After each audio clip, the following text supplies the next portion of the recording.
Would throw here, stands back near his own end zone, fires it out, and Gorkuber's got it. He's out past the 30, 40, midfield, down to the 40.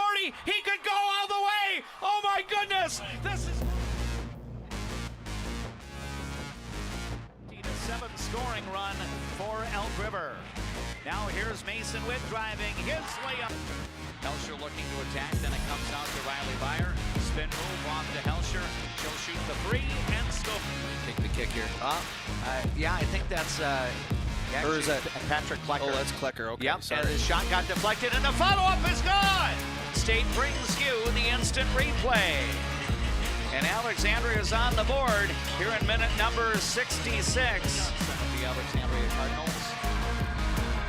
She works her way in front here. And again, going into the locker room, it is 30-6 in favor of Alexandria. This for a berth in the Class 5A state football tournament. Now here is a pitch. Snidey gets it. He'll go down in the backfield. Oh. Now here's Mason Witt driving his way up. Helsher looking to attack, then it comes out to Riley Byer. Spin move off to Helsher.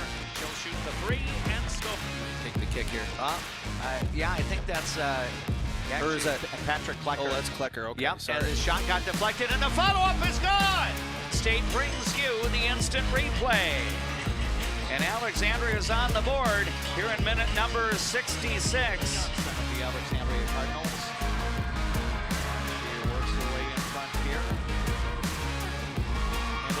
Going into the locker room, it is 30-6 in favor of Alexandria. This for a berth in the Class 5A state football tournament. Now here is a pitch. Snidey gets it. He'll go down in the backfield. Oh.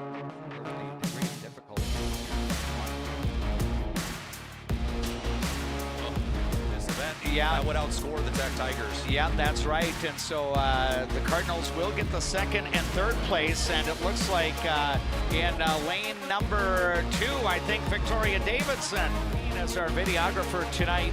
And Steve D is our KXRA radio studio engineer.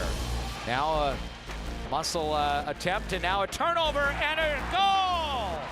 And the Cardinals are maintain control of the punt, but it's going to be taken here by Wyzetta. Centering attempt into the slot area gets broken up. Emily Doherty trying to skate out with it, but now Russo has it. She'll fire, save made, and have to be very, very legitimate or intentional with their puck play. Now Madeline Lewis is battling Brecklin Ellingson, and here's a shot and a... By 9 runs. Good jump, and this one's right side down the line. That's going to be in for a third. He'll make it in with a sliding triple. 2 more runs.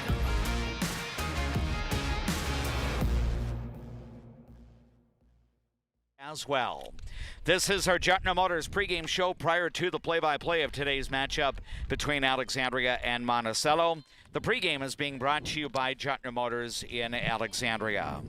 Along with our studio engineer, Jackson, back at KXRA Radio, we've got our videographer, Jay, and also JP Boline, as JP and I partner up for broadcast coverage. And JP, it's great to be connecting with you once again today. And again, probably one of our more ideal weather days to be outdoors. Probably rivals the first game that we had on April 16th when we had baseball over at Canute Nelson Ballpark. Yeah, it's just a little windy out here, but the warmth weather is here, and you know, that sun feels great. It's really a great day for some softball.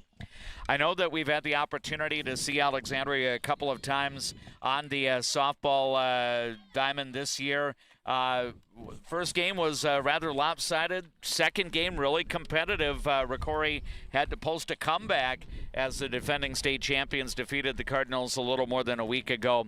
I think we're going to have a fun matchup. You know, Monticello, similar record to Alexandria. What's notable is that the Magic have won some games against section rivals, and I know Heidi Scusa, the head coach of the Monticello softball team, came over to visit with us ahead of our broadcast here, and I'm sure she's hopeful that if they can get a win here today, that would be a 4th win against a Section 8 rival. And even with the sub-500 record, that may be good enough to get a home game to start the playoffs. Yeah, it's a tight section. I mean, you look up and down the entire section, it's a lot of teams that they have a tough competition. I mean, you got a lot of teams in one of the best conferences in the state, and you got Alexandria, who's got a great conference as well, and Monticello's got a good conference. I mean, a lot of these teams are playing really good squads, and that's led to a lot of tight games. So I think this section is wide open, and I think anybody's got a chance. Well, really, the strange part as we talk about this 8-team makeup in the section is how many conferences are represented. You've got Alexandria, Brainerd, and the St. Cloud Crush out of the Central Lakes. At this point, Moorhead is an independent.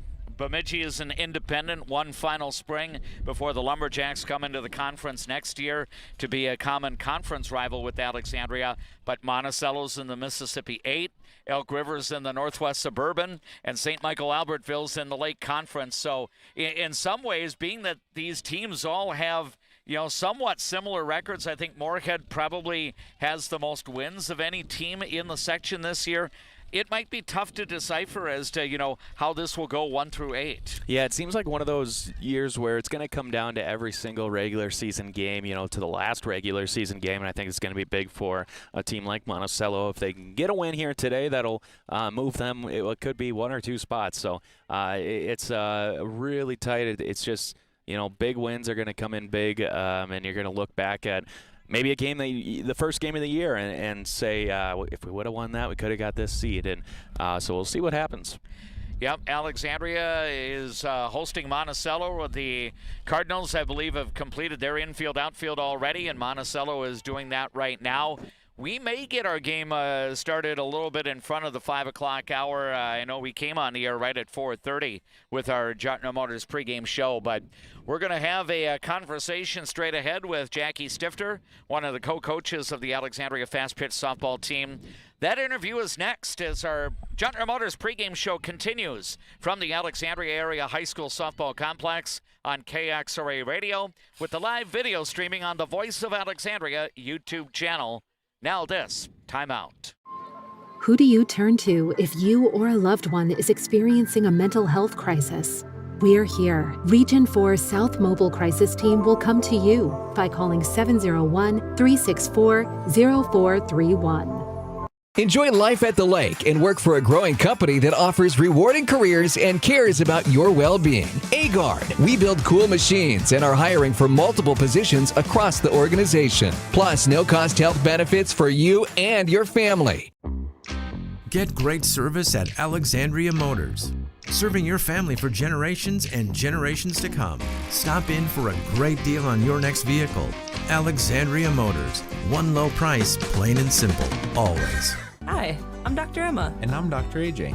We're the dentists at the Alexandria Dental Clinic, where advanced care meets a family-first approach. From cosmetic dentistry and Invisalign to restorative work and pediatric care. Alexandria Dental Clinic, your smile's new best friend.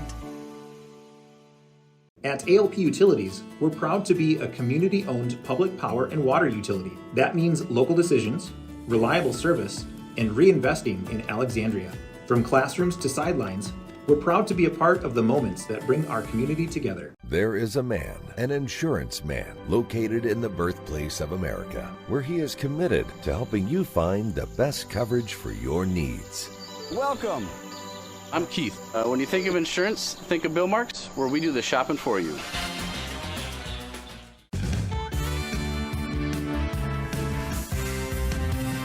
Ford, Lincoln, Dodge, Chrysler, Ram, Jeep, make it Juettner Motors your best price dealer. Make it Juettner Motors your best price dealer. Carlson Music Center, downtown Alexandria. Yamaha pianos and new and used equipment. Lessons and instruction. Learn from the best, piano and voice to guitar and violin. Carlson Music Center, for all your musical needs in Alexandria.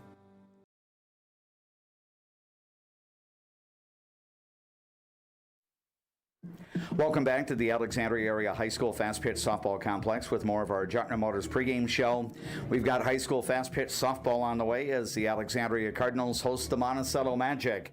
It's the last true home game for the Alexandria Cardinals during the regular season and an opportunity to recognize the student athletes that make up the class of 2026. Our pregame coaches' comments are being brought to you by Alexandria Health, and joining me right now is one of the co-coaches of the Alexandria Cardinals, Jackie Stifter.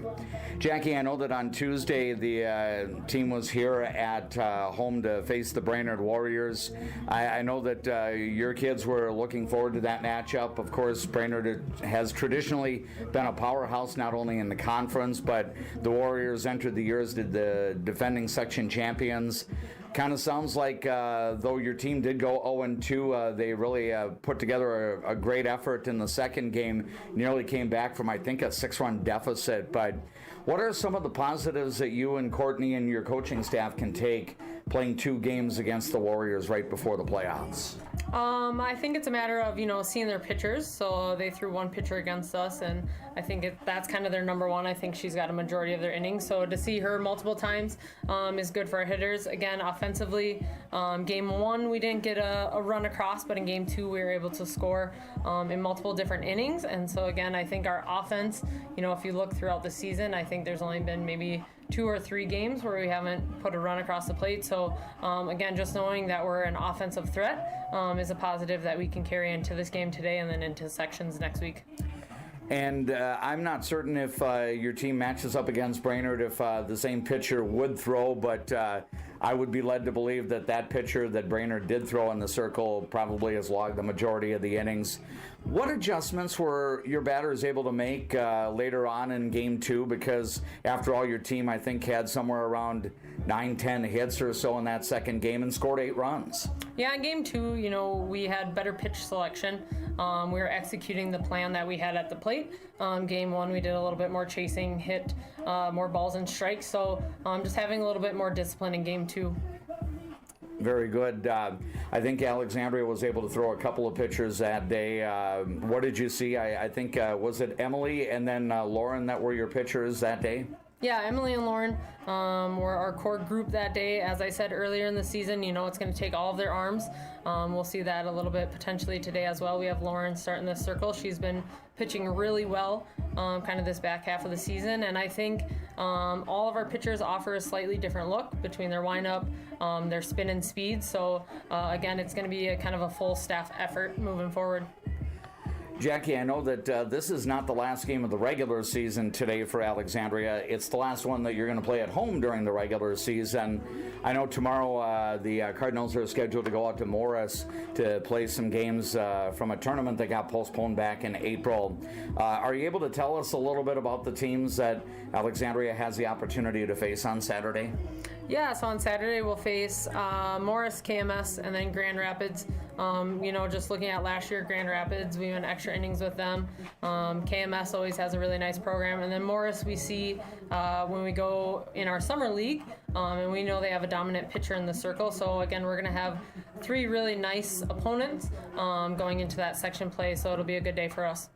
And I believe for your assistant coach, Brady Jurgensen, it's almost like a homecoming for him because I think he was a pretty solid student athlete at Morris area, Chicago, Alberta. But is it good to have a tournament that's reasonably close, from Morris to Alexandria and back? It's, probably an hour drive out over there or less and similar drive back. But in my mind, that's a tournament that's kind of close by. Yeah, and it's nice. Like I said before, we know we're going to get good competition. Those are competitive teams that are playing there. I would say definitely at the point of the season where we are at. We don't want to travel too far, so it's in a really nice spot for being a makeup. Our guest right now is Jackie Stifter, one of the co-coaches of the Alexandria Cardinal fast pitch softball team. This is our Alexandria Health pregame coaches comment segment. On the way at the top of the hour, we'll have high school fast pitch softball as Alexandria hosts Monticello. Jackie, I know that the section tournament does start next week. Seeding will probably be done by the end of the weekend here, and then the first playoff game, I believe, is scheduled for Tuesday. But at this point, as you interact with Brady and Courtney, terms of what your team has been able to show on the field and what you'd like to see them show in the games ahead, regardless of if it's, a half a dozen games or even more than that if they make a deep section run? Yeah, I wouldn't say concerns would be the term I use. I kind of look at our season, and we have yet to play a perfect game. So definitely cleaning up some of those miscues, as I mentioned in a couple other comments. It's just not allowing teams to have free bases, right? Whether that's a walk, whether that's a wild pitch, and just moving around. So I think it's easy adjustments for our team heading into sections. And I think if you look at the section of opponents we've played, we're right there, right? We're right there from having a big inning and kind of swinging that game our way. So I would say more optimistic than any concerns going into this. JP and I had the opportunity to be down in Cold Spring a little more than a week ago, and I thought your team played toe-to-toe with the defending state champions, kind of similar to last year in the regular season game. Ricori had a sixth-inning rally and ultimately would get the win, but the following day your team played St. Cloud for a second time, and this one went the full 7 innings. I know that St. Cloud ended up going home with a 6-1 win, but being that the second game against the Crush was a little bit closer than game 1, is that a sign that the kids are making progress in the field? Yeah, most definitely. And I think if you look throughout the season, we've had kids in different positions. I would say today, going into next week, we have some of our starters back. So kids are going to be playing a little bit of their regular spot. So again, I think we're kind of full strength moving forward. I know that as I greeted you and Courtney ahead of the interview recording here, it is senior night at Alexandria Area High School. I believe all 8 of the upperclassmen that are dressed for today's game have the opportunity to be in the batting order. You've had the opportunity to be around this group of seniors. Some of them, such as Ava Klimek and Mari Kavit, are 4-year starters, I believe, and then others have worked their way onto the varsity over the last year or two. But are there certain things, characteristics, special memories of this group of seniors that you have, Jackie? I think it's just how much they enjoy playing together. I think you see that not only in the school season, but a lot of these kids committed their summer to playing summer ball together. So it's really kind of a core, a nucleus group for this softball program, helping us, as newer coaches. Like, this is year 3, so they were part of that kind of rebuild, helping us implement the standards that we expect. They've kind of helped been the leaders and drivers of that as well. Very good. Regarding today's matchup, Monticello and Alexandria do have similar records. I think the Magic has won 6 games. Monticello did not win a whole lot in the Mississippi 8 Conference, which is their home, but yet some of their wins have come against section rivals, and I think for Monticello that may benefit them when the section seeding takes place over the weekend. What do you want to see out of the Alexandria Cardinals in this matchup? I just want to see a lot of grit, a lot of competitiveness, and I think, kind of like I talked about, those seniors just playing for those around you. Again, like I said, I think this is going to be kind of one of the games that we are, full force, kind of all back in action, ready to go. So I'm excited to see what we put out on the field today.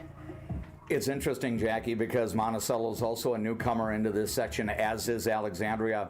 In a weird way, this might almost have the atmosphere of a playoff game, but it is still a regular season game because, you're going to have some competition next week. But is it good to, in essence, be at full strength at this point of the year?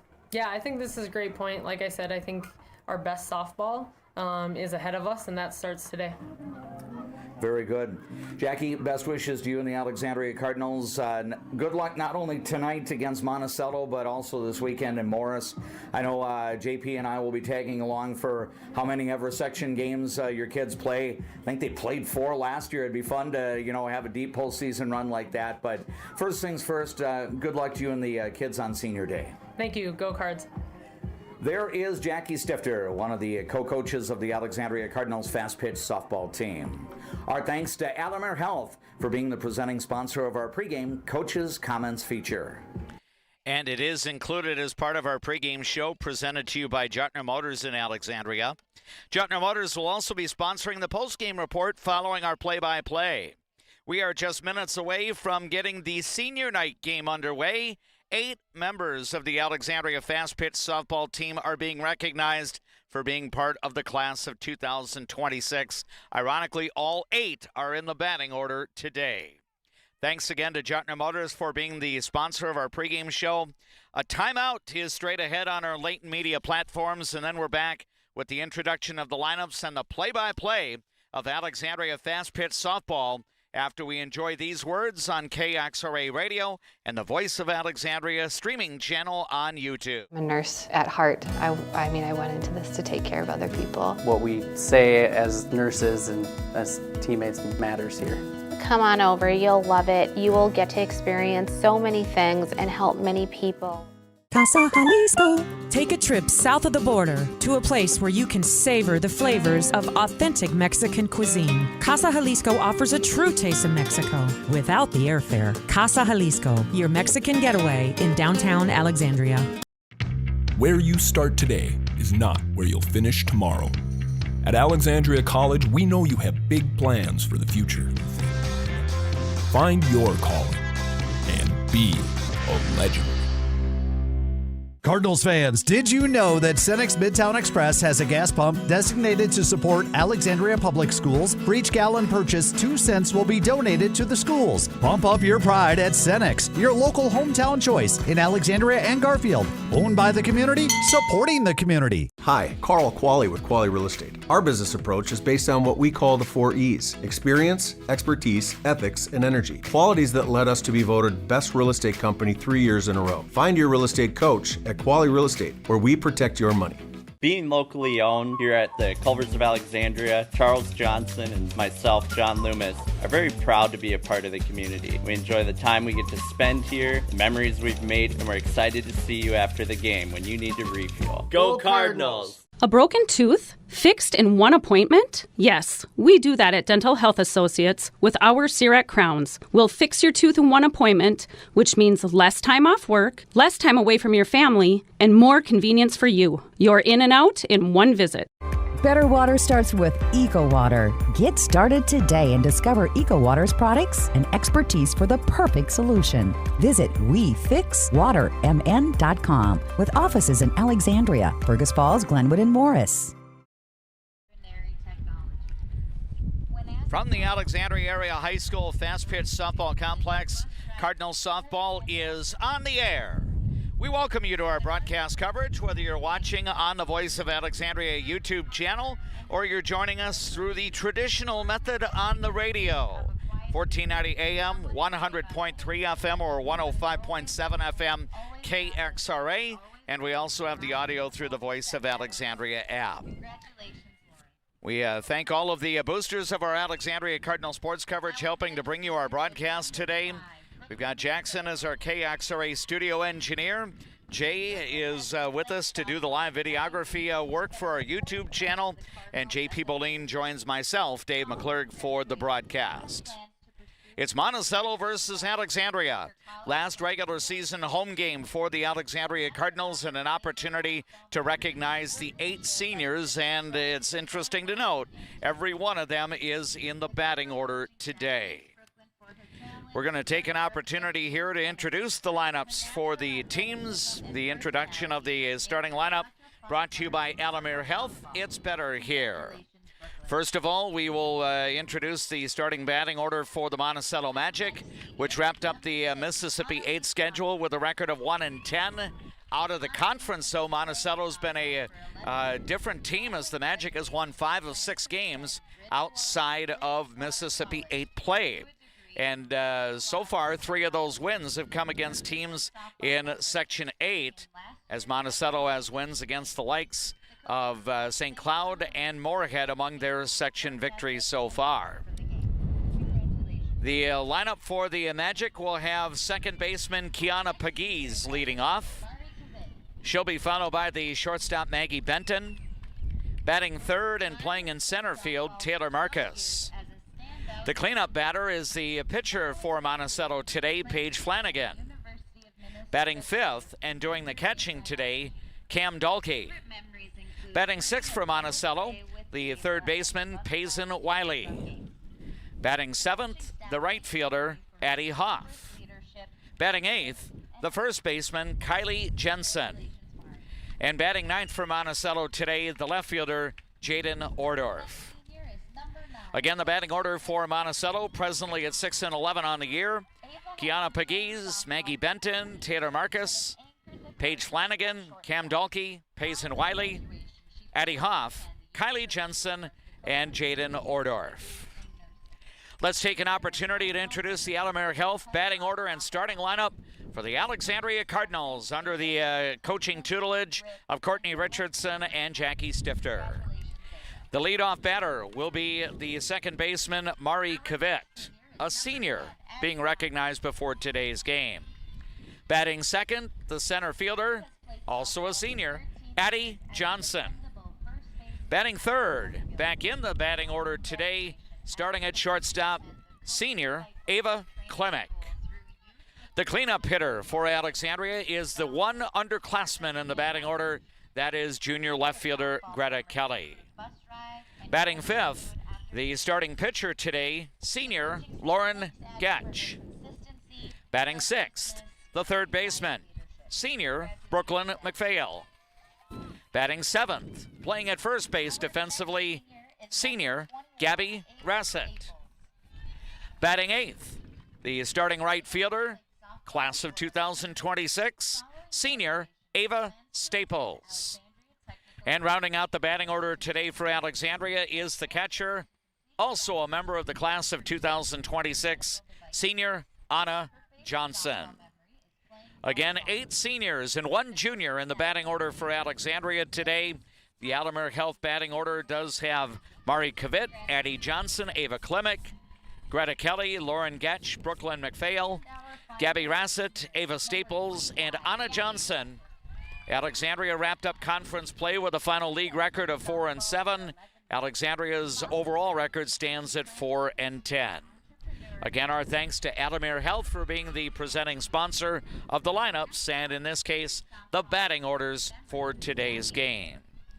Keys to the game are being driven by Alexandria Motors. Together, let's drive with Alexandria Motors. As we had the opportunity to interact with Monticello head coach Heidi Scusa before today's game, she would like to see her team, put the ball in play. She feels that this team is capable of having productive at-bats and getting some people on base. Timely hitting is going to be one of the keys for Monticello. And as Jackie Stifter mentioned as part of our pregame show a little bit earlier, she'd like to see her team come out, play with a lot of grit. That's been the case through a lot of the games as of late. And, play for the teammates around you and, especially for Greta Kelly and whoever might come in as reserves later on in the game, play for the seniors for the Alexandria Cardinals. Again, for these class of 2026 players, this likely is going to be their last home game. Honestly, I think Alexandria is going to spend its entire postseason, whether it be 2 games, up to 5 games, or 6 games for that matter. The Cardinals are going to be on the road all the way throughout. I don't envision that Alexandria is going to get any higher than a number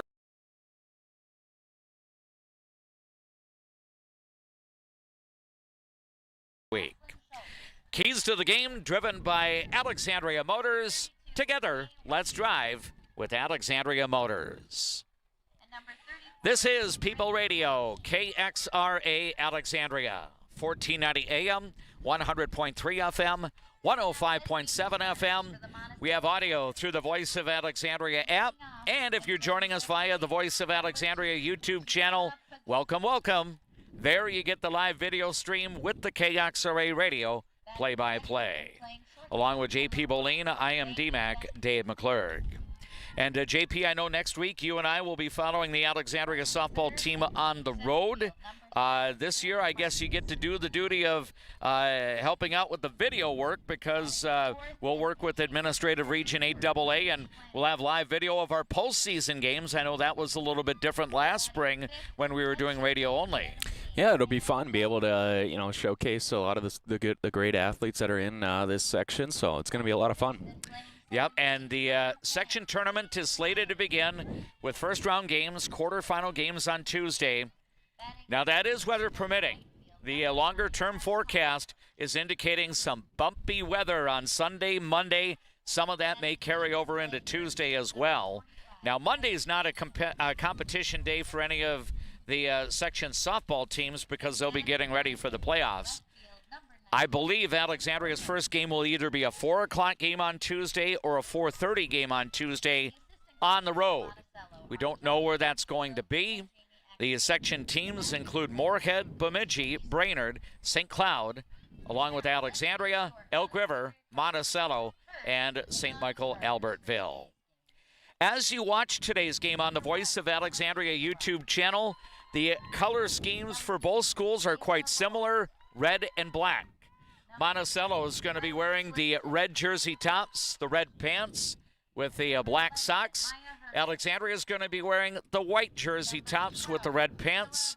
The red numerals on both the front and the back of the Alexandria uniform, and the word Alex on the front of the Cardinal uniform. I believe once our public address announcer has introduced the batting order for Alexandria, we will have the national anthem.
Let's introduce the Alexandria defensive unit here, of course, an all-senior battery with Lauren Getch in the circle, Anna Johnson doing the catching today.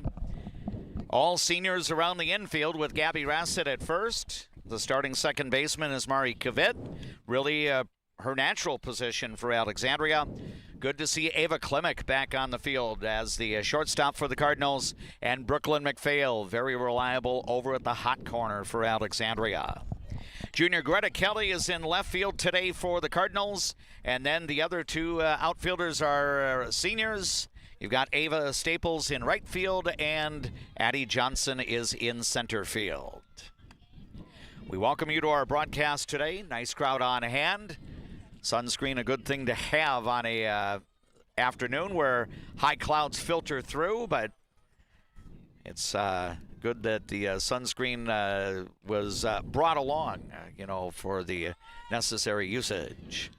And we've got the leadoff batter for Monticello, Kiana Pegues, in the box, and she fouls the first pitch off. And we're underway at 4 minutes after 5 o'clock. 80 degrees our temperature at game time here in the Alexandria area. 0-1 to Pegues as Lauren Getch delivers a pitch that's a little bit low, and that evens the count out at 1 ball, 1 strike. Lauren Getch has worked in the circle this spring for Alexandria. Here's a ground ball out to short. Ava Klimek makes the play, and the throw over to Gabby Rassett at first is good for the out. So 3 pitches for Lauren Getch to retire Monticello's leadoff batter. And on senior day, JP, a good start. Yeah, absolutely. I mean, you got the biggest thing for Alexandria is just throwing strikes. I think Lauren Getch has had a great season on the mound, so just keep that up here today. Maggie Benton steps in, and she skies one out to center. Addie Johnson moving in, and moving back is the second baseman, and Mari Kavit will put it away. Excellent work there as Addie Johnson was kind of coming in like a freight train from center field there, but she saw that Mari was getting a beat on it, and Kavit is able to make the grab. So quickly 2 gone here in the top of the first inning. Taylor Marcus now steps in, and she gets nicked by the pitch, and she's going to make the trip to first base. So Monticello has a 2-out base runner for the pitcher, Paige Flanagan. Yeah, I mean, it was a great couple at-bats there. Obviously, you don't want to allow free base runners. That's going to be a big thing here today, but Alexandria's just got to cover up. And here's a ground ball right side. Mari Kavit makes the play, and the throw to first, and it is not held by Gabby Rassett, and everybody is going to be safe. That was a nice diving stop there by Kavit on the right side of the infield. She did have a little bit of time to throw, but the throw was near the dirt. Gabby Rassett was able to knock the ball down. She tried to keep it in her left hand while her foot was on the bag, but the base umpire ruled safe, so it's going to be an error on the Alexandria Cardinals. Tough error for Mari Kavit, but you now have runners at first and second for the catcher, Cam Dahlke. Yeah, that's too bad. That was a really good play, a very athletic play there from Kavit, but yeah, just couldn't squeeze it. So Dahlke has the opportunity to put the Magic on the board. Now the lead base runner, actually, Taylor Marcus, went all the way over to third base, so she went 2 bases when that ground ball was not held at first base. Yeah, she was on her way to try to steal that base, so she got a little bit of a head start. Now a pitch is going to be a little bit inside. 1 ball, no strikes. Monticello trying to get a 2-out knock to get the early lead. Lauren Getch looking for out number 3. And here's a pitch skied in the air, middle infield, and Ava Klimek is going to put it away. So Lauren Getch is able to overcome, putting 2 runners on with 2 out in the first inning as Monticello fails to score. No runs, no hits, 1 Alexandria Cardinal error, and 2 runners were left on. Last of the first inning coming up in varsity fast pitch softball. On the Glenwood State Bank scoreboard, it's the Monticello Magic 0. The Alexandria Cardinals coming to bat. A successful win isn't about the score. It's about what you put into the game. If a successful win matters to you on the purchase or sale of your property, hard work matters to me. Todd Whiting, Century 21, 766-2200.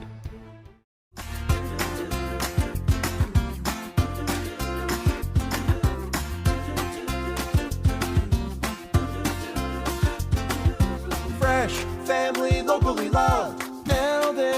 Eldon's Fresh Foods.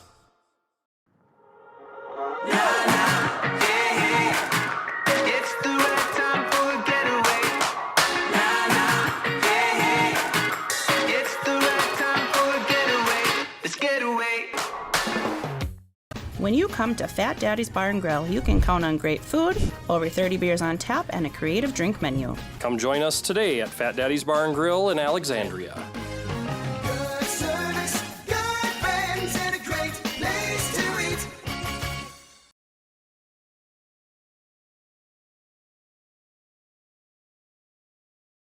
In the top of the first inning as Monticello failed to score, and now Alexandria's predominantly senior lineup will be facing an upperclassman from Monticello as senior Paige Flanagan is in the circle today for the Magic. She'll be facing Mari Kavit, Addie Johnson, and Ava Klimek here in the last of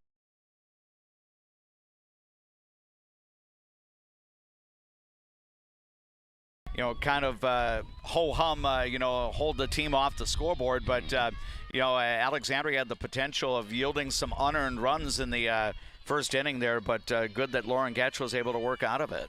Yeah, and that was a great job there by Getch. And I think she, it was a great play defensively too. And I think she did a great job of just maintaining composure and, getting that next out. Monticello had a couple of weak contacts, which is going to be huge throughout the game, and Alexandria just got to get on base here with the bats. First pitch was a ball to Mari Kavit. The next one is out of the strike zone, so it's 2-0. Mari Kavit, the second baseman for Alexandria, and she'll work the count to 2-1 as we've got a pitch cut on and missed, and 2 balls, 1 strike now to Mari Kavit. We are scoreless, bottom of the first inning. Flanagan's next offering is high and away, and it's 3-1. Kavit's gonna see a lot of pitches. I mean, she doesn't chase much at all, and she likes to work the count to her favor, and right now it is. Yeah, she has the ability to draw walks. She's among the team leaders in bases on balls, and she's going to take a walk here, leading off the bottom of the first inning. So, on 5 pitches, Mari Kavit is on board at first base. Cam Dalkey is doing the catching today for Monticello. Kylie Jensen is at first base. Kiana Pegues is at second. The shortstop is Maggie Benton, and the third baseman is Payson Wiley. Addie Johnson bats. She chokes up as if she might try to bunt, then pulls the bat back, and it's 1 ball, no strikes. The outfield defense for Monticello has Jaden Ordorf in left field. The center fielder is Taylor Marcus, and Addie Hoff is in right field. 1-0 the count as Flanagan delivers a pitch that's bunted foul, and that evens the count out at 1-1. And JP, from our vantage point, again, we broadcast down the right field line here, so we're kind of looking at the field from an angle. That was a very difficult pitch to try to bunt. Yeah, absolutely, and you got to be careful with those kind of pitches too. I mean, you don't want to pop one up in the air, but 1-1, I'd expect another one. And here's another pitch that's rising toward the plate, and it's bunted foul, so that will probably be the last bunt attempt here for Addie Johnson. And again, she's been swinging a good bat this year, average close to the 400 mark. 19 hits and 49 at-bats this spring. Here's the 1-2, and it's swung on, and it's going to be a foul ball, so still 1 ball, 2 strikes. Yeah, just got under that one right there, but Johnson always comes up with huge hits. Addie Johnson, that is, huge hits this season in her career, in her long varsity career here with the Cardinals. So it would be a huge one to get a couple bases. Yep, she's going to hit one, and this will go foul down the left field line. So still a ball and 2 strikes. Ava Klimek is the on-deck batter for the Alexandria Cardinals. Paige Flanagan in the pitcher's circle for the Monticello Magic today. She's a right-hander, so a righty-righty matchup here.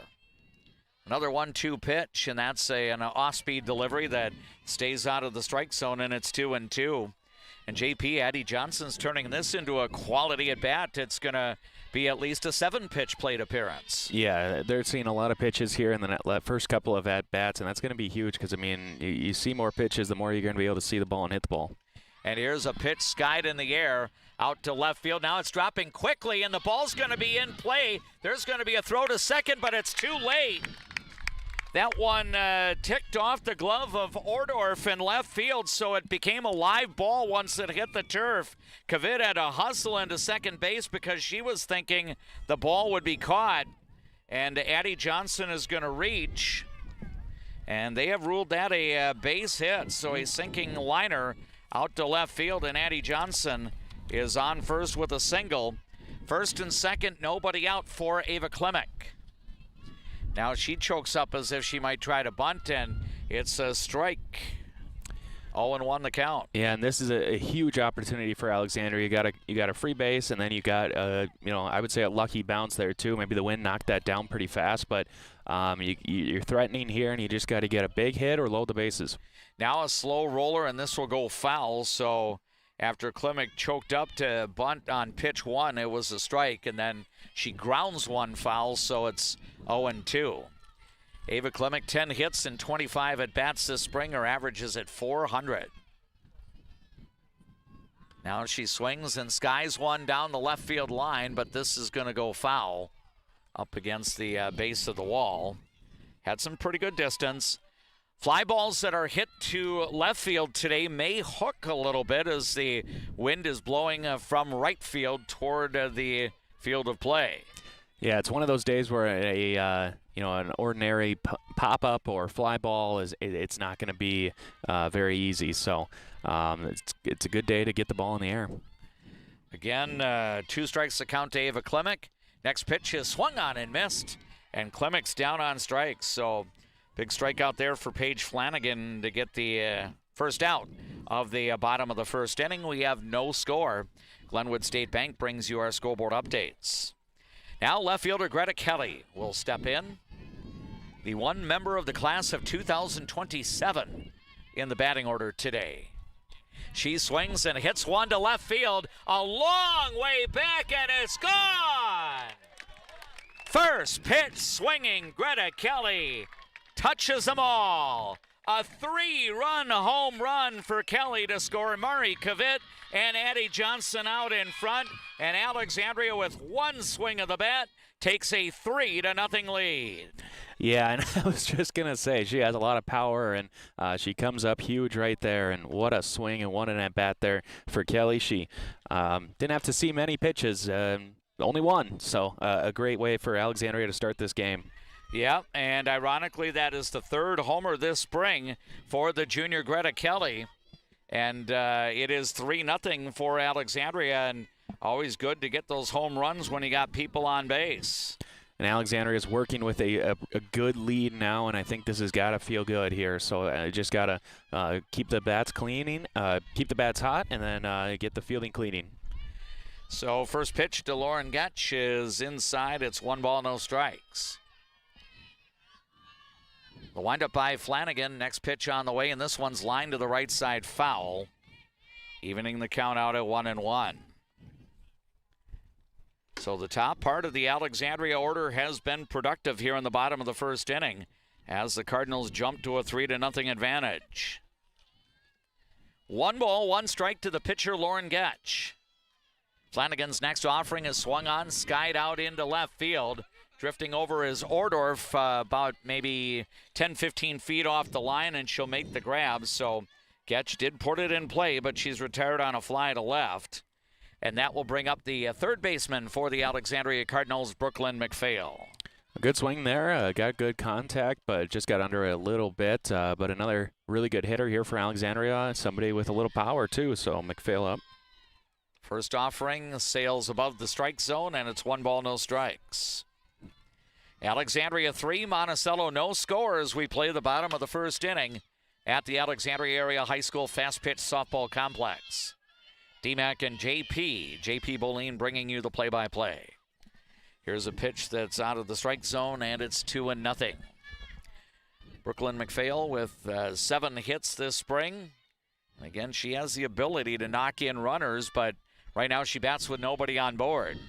That's because Greta Kelly was able to serve as the cleanup batter earlier. Here's a pitch in for a strike from Flanagan, and it's now 2-1. 2 balls, 1 strike. Brooklyn McPhail, another player with extensive varsity experience for Alexandria. She, Mari Kavit, Addie Johnson, Ava Klimek have been up on this varsity for a long, long time.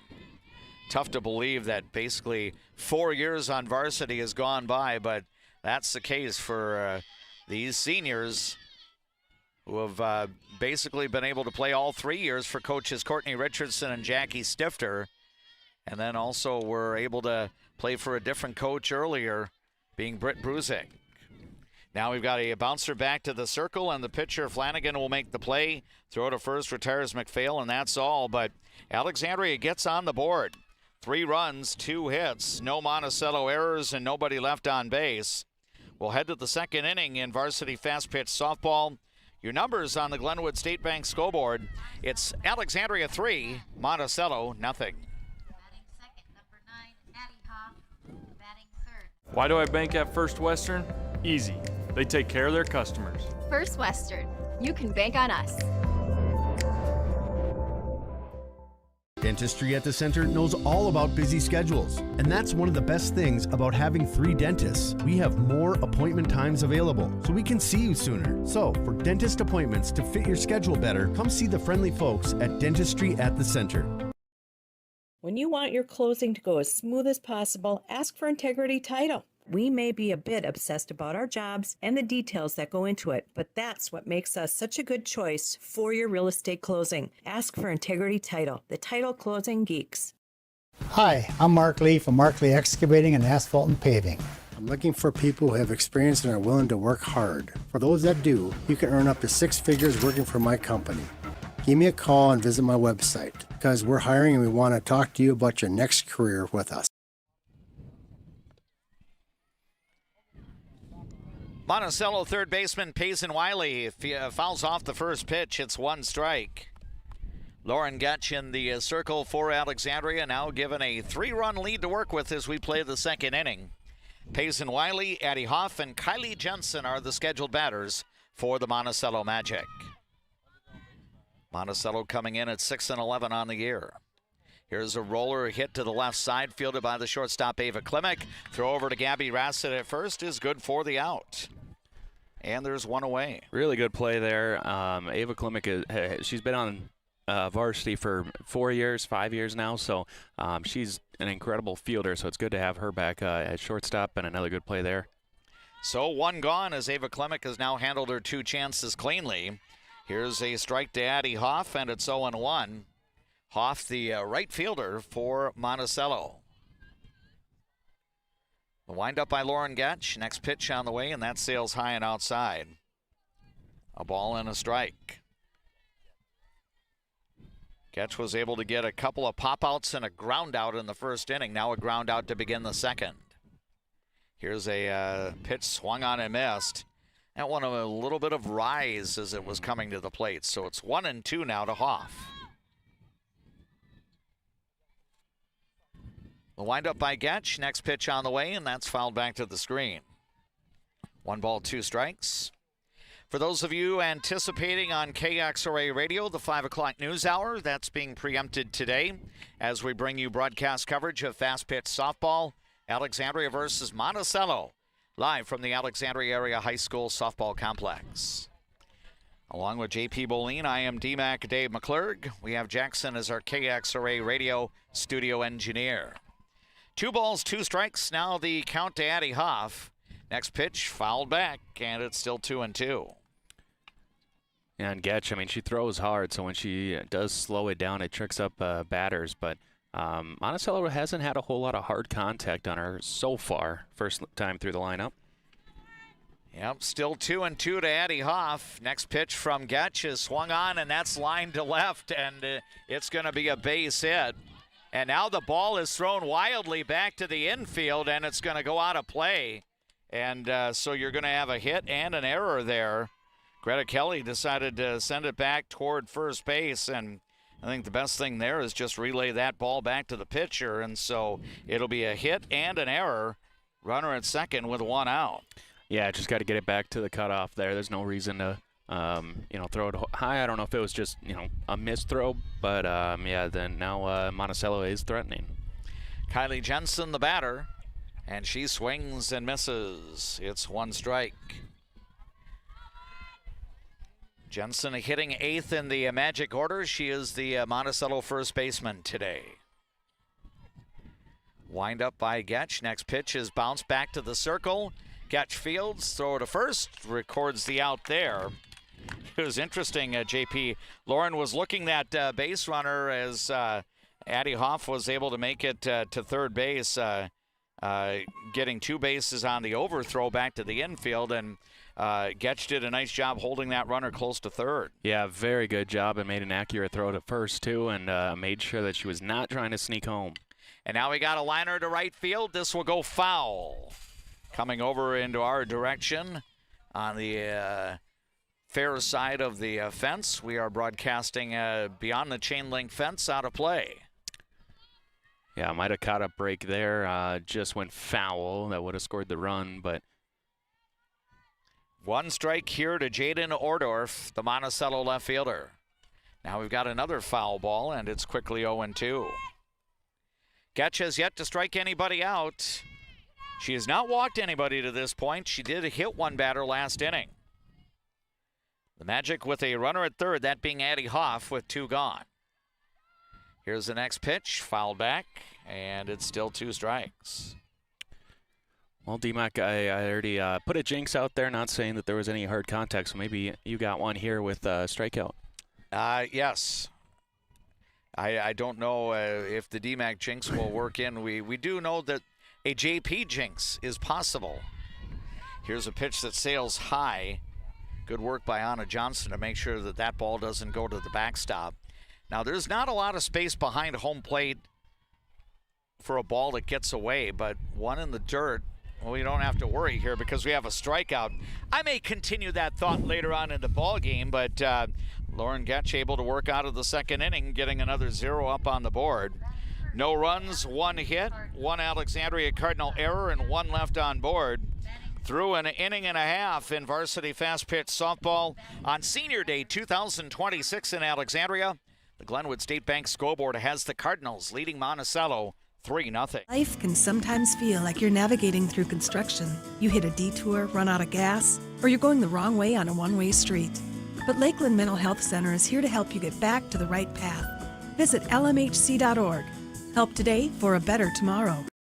For over 30 years, Northland Buildings has been providing quality post-frame buildings to customers, serving clients across the upper Midwest since 1994. Northland Buildings. Quality buildings built tough for the Northland. Northland Building.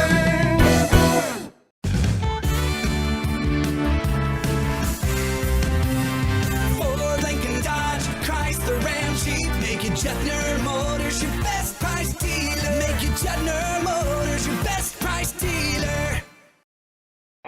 As the seasons change, so do the needs of your car. That's when Alexandria drivers turn to Mike and Josh at Precision Auto. From simple tune-ups to major repairs, trust a pro. Precision Auto on 8th and Nokomis, Alexandria.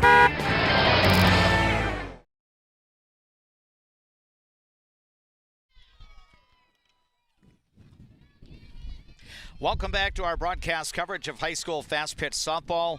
Last of the second inning, and senior Gabby Rassett steps in. Takes a healthy cut, but no contact. 1 strike the count. Gabby Rassett, Ava Staples, and Anna Johnson will bat here in the last of the second. Pitch from Paige Flanagan is outside, and the count is 1-1. Rassett does have a solo home run. That represents her RBI total and her runs scored total. Flanagan's next pitch is swung on, a hit to the left side foul. Knocked down over in the third base coaching area by Jackie Stifter. Courtney Richardson is in the first base coaching area for Alexandria, and Jackie Stifter over down the third base line. 1 ball, 2 strikes to Gabby Rassett. Pitch by Flanagan, change up, and it's going to be a little bit outside. 2 balls, 2 strikes. Alexandria did a nice job getting some free base runners and then taking advantage of Monticello's mistakes, so hopefully we can do that again. Here's a pitch, and that missed the strike zone, so that's going to fill the count out at 3-2. That one didn't miss by much. Must have been a little bit outside. So we're going to have a payoff pitch on the way from Paige Flanagan to Gabby Rassett, and it's swung on and missed. And Flanagan's going to record her second strikeout of the game.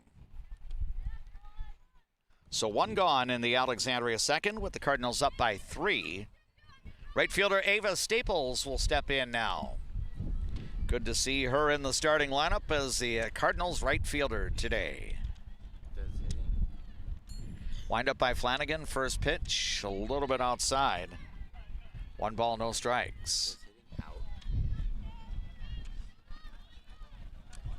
Staples bats right against the right-handed throwing Paige Flanagan. Here's the next pitch, and that's in for a strike called, evening the count at 1 ball, 1 strike.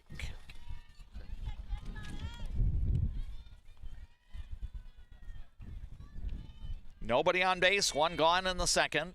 Next pitch swung on and missed, and it's a count of 1-2 to senior Ava Staples, the Cardinals starting right fielder today. Another senior, Anna Johnson, awaits her turn next. Here's the next pitch, and it's in for strike 3 call. Staples is caught looking, and there's the second out in the bottom of the second inning. Paige Flanagan now with 3 strikeouts in today's game. Yeah, and I mean, that was just, being a little patient with the bat, too. I mean, not a whole lot of at-bats throughout the season, so just getting an eye on it. And now here's Anna Johnson stepping in, and she takes low. It's 1 ball, no strikes. Anna Johnson hits 9, so the Cardinals are completing their first turn through the order against Paige Flanagan today. 3-0 Alexandria in the second. Now we've got a pitch swung on and missed. Count to Anna Johnson, 1-1. She's had 9 official at-bats so far this spring, still in search of her first hit. Here's the 1-1 pitch, and that's on the inside corner for a strike. 1 ball, 2 strikes now to Anna Johnson.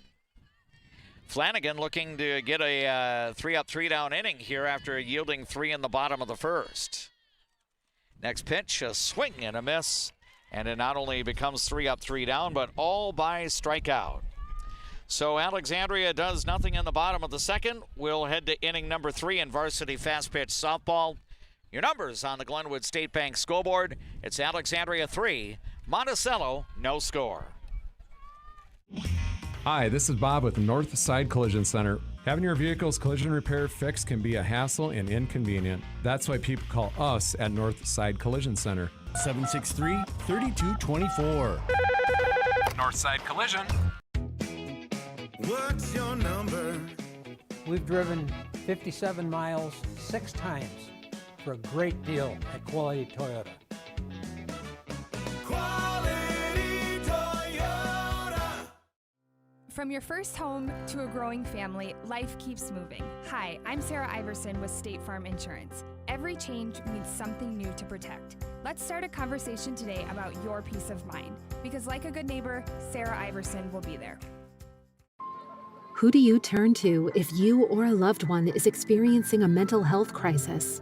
We're here. Region 4 South Mobile Crisis Team will come to you by calling 701-364-0431.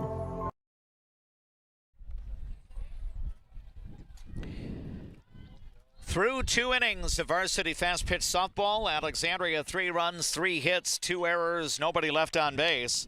Monticello, no runs on 1 hit, no errors, and the Magic have stranded 3 base runners. Lauren Getch will face the top of the Monticello order in the 3rd inning as Kiana Pegues will lead off. And she skies the first one to the right side. Playable for the second baseman, Mari Kavit, and she'll put it away. 1 gone in the 3rd inning. And JP Boline, a very nice trend here for Lauren Getch. Each of the first 3 innings, she's retired the leadoff batter. Yeah, it's been a good start here for Getch. When she gets in a roll, it just seems like she's, a hard person to get a good at-bat against. And, the top of the order is 0 for 2 so far, or 2 for 3, or 1 for 3. There we go. We eventually got there. 1 for 3 here to start today. So Benton up now. She flied out to center in her last at-bat. Yeah, she takes the strike here, and it's a count of 0-1. Lauren Getch next pitch is swung on and missed, and it's quickly 2 strikes. Taylor Marcus is the on-deck hitter for Monticello. Interesting to note, Heidi Scusa has 3 sophomores at the top of the Magic batting order. And here's a liner out to left field, and that'll be played on a hop by Greta Kelly. She'll bring it back to the infield, and Monticello has a 1-out base runner as Maggie Benton singles to left center field. Yeah, just good swing there, and found some open grass. So runner on here for Monticello. And Taylor Marcus will step in now. The Magic now with 2 hits today.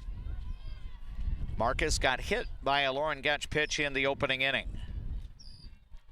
First offering is in the dirt. Runner's taking off for second, and the throw will be too late. Now it gets into shallow center field, but it'll be tracked down by Addie Johnson, the center fielder, relaying it back in. Stolen base there for Maggie Benton. So the count is 1 ball, no strikes. Yeah, for Monticello to get back into this game, they're going to want to get runners to scoring position. And you know that in softball, a lot of times you're going to see either a bunt to get to second, or you're going to see a steals more often from first to second. So now a base hit here could either score or advance them to third. We've got a foul ball, making the count to Marcus. 1 ball, 1 strike. Lauren Getch next pitch is swung on, lined into right field. That's going to be a base hit. Ava Staples will bring it back in, and it will be an RBI single for Marcus as she goes to the opposite field. Maggie Benton comes around from second, and the Magic are on the board. It's now Alexandria 3, Monticello 1. And that's why, you know, you steal a bag there, too. I mean, that's a base hit to the right side. Perfect location for Monticello, and back within 2. And now Paige Flanagan will step in to bat for the Monticello Magic as the runner goes for second, and the throw will be too late. So I think what we're seeing Monticello do is if they can get base runners on, they're going to try to move them up. The pitch to Flanagan was a strike, but the throw from Anna Johnson was too late. So it's 0-1 here to Flanagan. She then takes a pitch high, evening the count at 1-1. So the Magic are now out hitting Alexandria in this game 3-2. But the Cardinals have the lead in the run column at 3-1. We're in inning number 3. Here's a pitch in for a strike, and it's now a ball and 2 strikes to Paige Flanagan. Flanagan reached on an error, tough error, in the first inning. That went against second baseman Mari Kavett. Next pitch, a little bit low as Getch was trying to locate the bottom part of the strike zone there, but it's ball 2. Yeah, looking for a swing and a miss there, too. It was a good pitch, a 1-2 pitch. Next offering sails high. Now the runner's taking off for third because the ball goes to the backstop, so that's going to end up being a wild pitch. And that's just, you know, the stolen bases, getting into scoring position. You get more opportunities here if you're Monticello, so now another wild pitch could score and get back within 1, but here's the payoff pitch. It's fouled out of play. Back onto the adjacent junior varsity field. Still 3 balls, 2 strikes to Paige Flanagan. Cam Dalkey is the on-deck hitter for Monticello. The Magic have scored here in the top of the 3rd inning. And now we've got another pitch fouled over onto the JV diamond. So now the Magic batters getting their second look at Lauren Getch as she tries to navigate and leave a runner at third. Payoff pitch is going to be lined and caught by Mari Kavett, and no other play. Oh, nice grab there by Mari Kavett. Quality Real Estate bringing you the instant replay for our YouTube audience here, but that one was stung, but it was almost right at the level where Mari Kavett has her glove, and she makes the grab, and that's the second out of the 3rd inning. And now I believe they're going to make sure that Mari Kavett is okay, that she can, she was kind of favoring her right hand a little bit, you know, after she made that grab. Yeah, I think it, you know, she kind of trapped it kind of like an underglove there, and I don't know if the ball might have tipped off the finger first. Yeah, so it looks like she's okay. I think Kavett had a couple of throws, and she's going to stay in the game. So a runner at third and 2 gone now for Kim Dalkey. Dalkey 0 for 1, having popped to short in the first. The Magic have gotten a run here in the top of the third inning. Alexandria's lead is 2 runs right now at 3-1. Lined up by Getch, and the first pitch is popped in the air, and this will be foul. It goes back toward the backstop. 1 strike the count. Alexandria scored all of its runs on Greta Kelly's home run over the left center field wall in the first inning, a 3-run shot. Here's the pitch. It's in the dirt, and it gets away from home plate, and a throw to the plate will be too late, and the wild pitch is going to score Taylor Marcus, and Monticello is on the board, now trailing 3-2. Yeah, that one, it was stopped out in front, but it kind of rolled down the first base line, which was the unfortunate roll from the Cardinals' point of view. If that rolls the other way, it's a strong possibility Marcus holds at third, but when Anna Johnson has to go retrieve the ball, well, now that leaves home plate open. So it was Marcus and pitcher Lauren Getch racing to the plate, but Marcus is able to score. Now we've got a couple of consecutive pitches that miss the strike zone, and it's 2-1. So now you have nobody on base, 2 out. Alexandria up by a run over the Monticello Magic at 3-2. Here's a pitch low, and it's 3 balls and 1 strike. Yeah, and I mean, 2 score here, just playing some small ball for Monticello, able to get them into scoring position and making things happen, whether it was wild pitches or base hits, but just got to calm down and get the next out. And now we've got a ground ball into center field, and that's going to be a base hit. So Dalkey will reach with a 2-out single, and now the Magic have the potential tying run at second for Payson Wiley. Yeah, a pitch that just kind of found a little too much of the zone, and it was a well-hit ball up the middle, but still runner just at first base. So I could see Monticello maybe trying to steal again with 2 outs. And I believe we have a courtesy runner at second base, or at first base rather, for Dalkey. And that is going to be Maddie Burgraff. Now the batter is Wiley. First pitch from Lauren Getch is a little bit low, and it's 1 ball, no strikes. She grounded out in her first at-bat back in the second. Monticello has put a crooked number on the scoreboard here in the second, looking for more. Alexandria leads 3-2. Here's a pitch that's high, throw down to second, and the tag is going to be made at second. Ava Klimek will drop the tag on the courtesy runner Burgraff, and she is out trying to steal second, and that's going to be all for Monticello in the top of the third inning. 2-6 on the caught stealing of second there, with the catcher Anna Johnson getting the assist, and then the tag out by Ava Klimek. But the Magic scored twice on 3 hits. No Alexandria errors and nobody left on board. Through 2.5 innings, we have a new score on the Glenwood State Bank scoreboard in varsity fast pitch softball. It's Alexandria 3, Monticello 2. The Tradesman Construction has built a rich history as being the premier, most referred, full-service general contractor in the area. They are a proud supporter of all Alexandria Cardinal teams. Find them online at tradesmanconstruction.com. Getting in and out of the pharmacy is easy with Trum Drug's app, RX Local. Download the app, choose Trum Drug as your pharmacy, use it for medication refills and reminders. Trum Drug, locally owned, locally loved.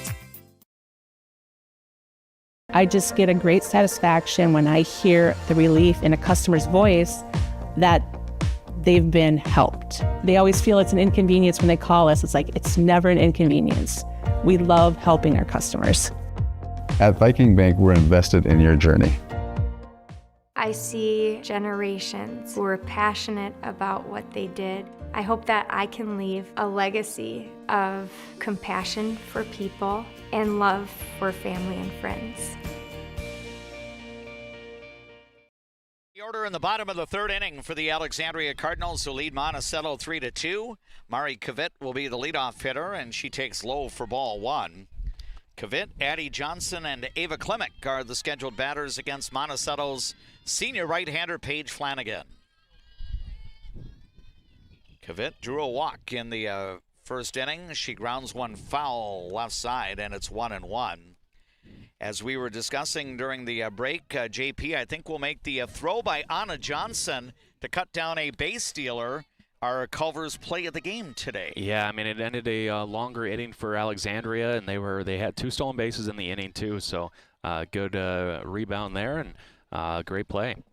So the throw out by Anna Johnson down to second baseman, down to second, ends up being our Culver's play of the game. Again, brought to you by Culver's Restaurant of Alexandria. Culver's, welcome to Delicious. 1-2 now, the count to Mari Kavit, leading off the bottom of the third inning.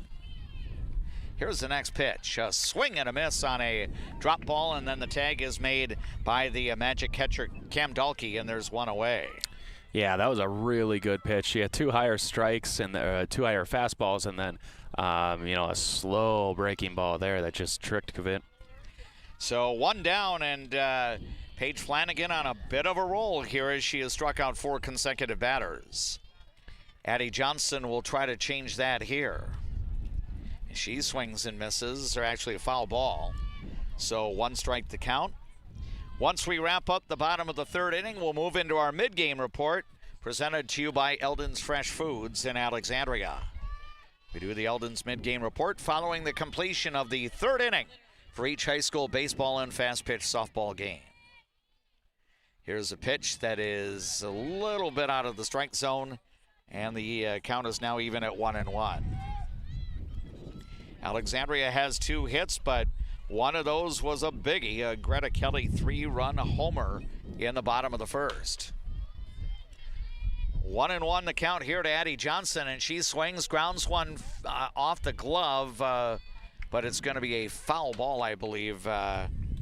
It was foul before it was fielded by the third baseman for Monticello, that being Payson Wiley. So 1-2 now the count to Addie Johnson. She bats with 1 out, nobody on base in the bottom of the third inning. Cardinals lead by a run. Here's a ground ball left side, fielded by the shortstop. Throw to first is good for the out. Maggie Benton getting the P across the diamond over to Kylie Jensen, and there are 2 away. Good swing there from Addie Johnson, but right to the shortstop. But 2 outs here and a big at-bat here for Klimek. Yep, Ava Klimek struck out swinging in the opening inning. First strikeout for Paige Flanagan today of 5 total. Drop ball is in for a strike, and it's 0-1. The Cardinals up by a run in the bottom of the third inning. Last home game of the regular season for the Alexandria fast pitch softball team. Here's a swing and a miss here, and it's now 2 strikes to Ava Klimek. Yeah, I think Flanagan's really getting into a role here against Alexandria. 3 straight strikeouts back in the second. The confidence is probably at an all-time high. And now she delivers a called third strike, and Klimek is out on strikes. And that's going to bring us to our mid-game report, presented to you by Eldon's Fresh Foods. Both teams have some runs. Both teams have 1 inning of scoring. For the Alexandria Cardinals, it was a 3-run bottom of the first inning on 1 swing of the bat. Greta Kelly sent the ball over the wall in left center, plating both Mari Kavit and Addie Johnson to make it 3-0. Monticello came back in the top of the second inning, getting an RBI on Taylor Marcus's single to right field, and then a second magic run would score on a wild pitch. Monticello is seeking a 4th victory against a section rival this year. Alexandria trying to win its first game against a Class 4A Section 8 rival. Through 3, Alexandria is up by a run at 3-2. Monticello has out-hit Alexandria to this point 4-2, and the Cardinals have 2 errors. Monticello has played errorless softball so far. There's your mid-game report, presented to you by Eldon's Fresh Foods in Alexandria. We'll have the top of the 4th inning play-by-play of Cardinal fast pitch softball next.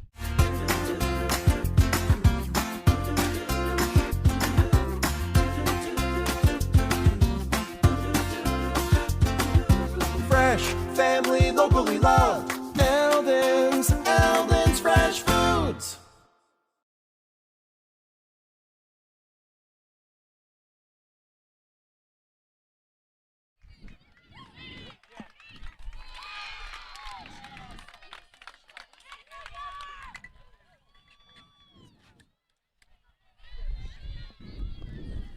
First pitch at the top of the fourth inning is put in play, and a nice backhanded stop by second baseman Mari Kavit, who throws over to first base. Gabby Rassett was able to keep her foot on the bag. It's a 4-3 ground ball putout. One away now for the right fielder, Addie Hoff. She'll swing and miss at a rise ball from Lauren Getch, and it's one strike. Yeah, outside of that error back in the first for Alexandria, it's been really good fielding, and even that error was a great fielding play. It was a diving stop there, so Alexandria's fielding's been, you know, a great spot here today. Yeah, it's kind of interesting. You know, 2 errors in the game for Alexandria, but neither one has really factored in the scoring. In fact, Alexandria had the throwing error in the second inning on the base hit for Hoff, and that did not factor into the scoring. Neither did the first inning error. Count now 2-1 to Hoff. Then she takes a pitch in for a strike. That evens things at 2-2. Kylie Jensen will bat next for Monticello. We have 1 out, top of the fourth inning. Alexandria leading by a run. Now we've got a ground ball foul left side. Still 2 balls, 2 strikes. When the Alexandria fast pitch softball team enters postseason play next week, we will follow the Cardinals wherever they may happen to go for the first couple of rounds. Here's the 2-2 pitch, a rise ball that goes up above the strike zone, and the count is full at 3-2. Yeah, not a bad pitch there at 2-2. I mean, it was out of the zone, but looking for a swing and a miss. So now we'll have a payoff on the way to Addie Hoff, the right fielder. And it's low and in, ball 4. So there's the first walk that Lauren Getch has yielded in today's game. She has hit 1 batter. She has also struck out 1 batter.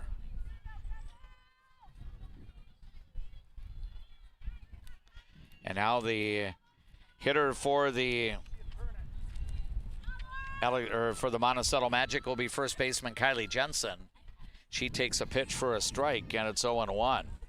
Grounded out to the pitcher last at bat. So 0 for 1 today for the number 8 hitter in the Monticello Magic order. Alexandria 3, Monticello 2, top of the fourth inning. Here's a diving attempt, and the ball is going to be in play. Throw to second is not in time. And that's going to be a little dunker in the infield. The pitcher, Getch, tried to make the diving grab there, and the ball ticked off her glove. It would trickle into foul territory. That's as good as a line drive. It's going to end up being a base hit for Jensen here. And runners are at first and second with 1 gone for Jada Nordoff. Really good effort there from Getch. It just missed the glove. I think it was inches from her catching it. So great effort there, good athleticism, but just dived a little too early. So the first pitch to Ordorf is a ball, and it's 1-0. Ordorf was the strikeout victim of Getch back in inning number 2. So now Monticello has a potential tying and go-ahead runs on base with 1 out in the fourth inning. Here's a fly ball to right field, and it's going to get past Ava Staples. This is going to go down the right field line. It will tie the game. Kylie Jensen's getting the stop sign at third. It's going to be an RBI double for Ordorf. And we have a brand new game here in the top of the fourth inning. It's now Monticello 3, Alexandria 3. So that sinking liner to right field. Ava Staples came over toward the line, but was not able to make the grab. Yeah, it was a good effort there. Just a little bit off from the dive, but Monticello really rolling right now. I mean, you look at Flanagan, who's pitched a really good couple of innings, a lot of strikeouts, and kind of shut the door after a 3-run homer back in the first, and now the offense has woken up for Monticello too. So. Yeah, the batter, Kiana Pegues, now her 3rd plate appearance of the game. First pitch a ball, then a strike, and it's even at 1-1. Next offering upstairs, and now the runners looking to move up, but Kylie Jensen will make the stop about 20 feet off of the third base bag and retreat back.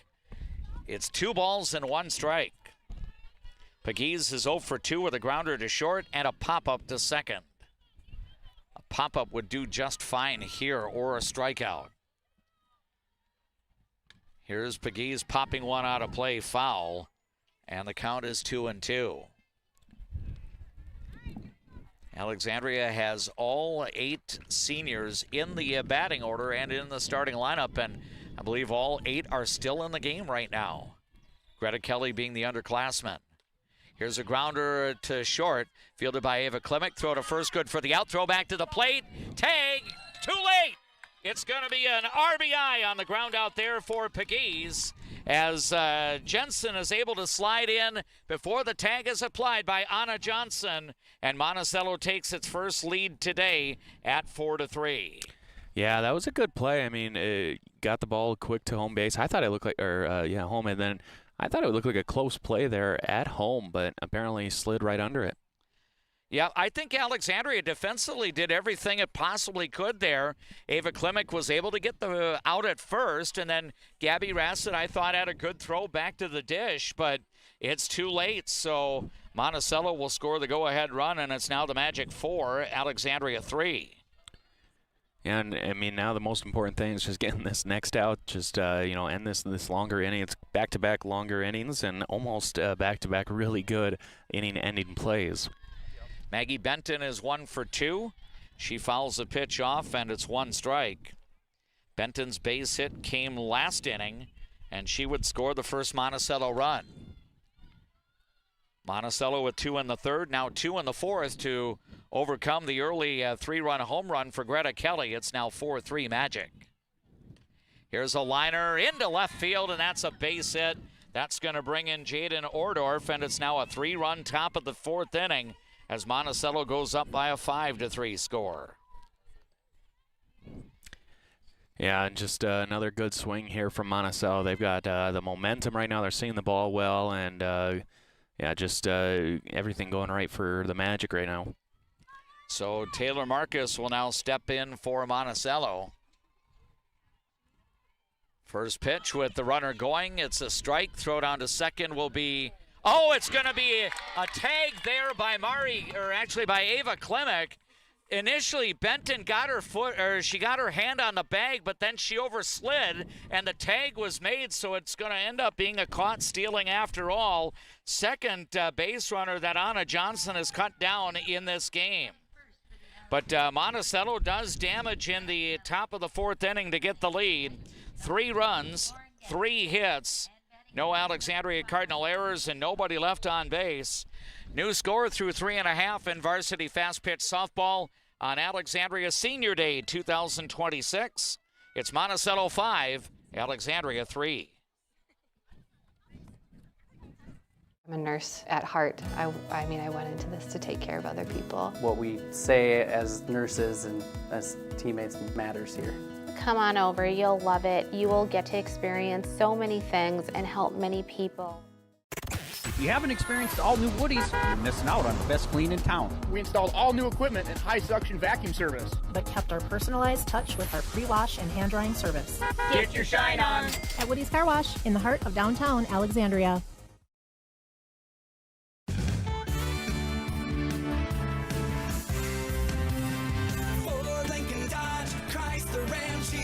Juettner Motors, your best price dealer. Make it Juettner Motors, your best price dealer. Who do you turn to if you or a loved one is experiencing a mental health crisis? We're here. Region 4 South Mobile Crisis Team will come to you by calling 701-364-0431.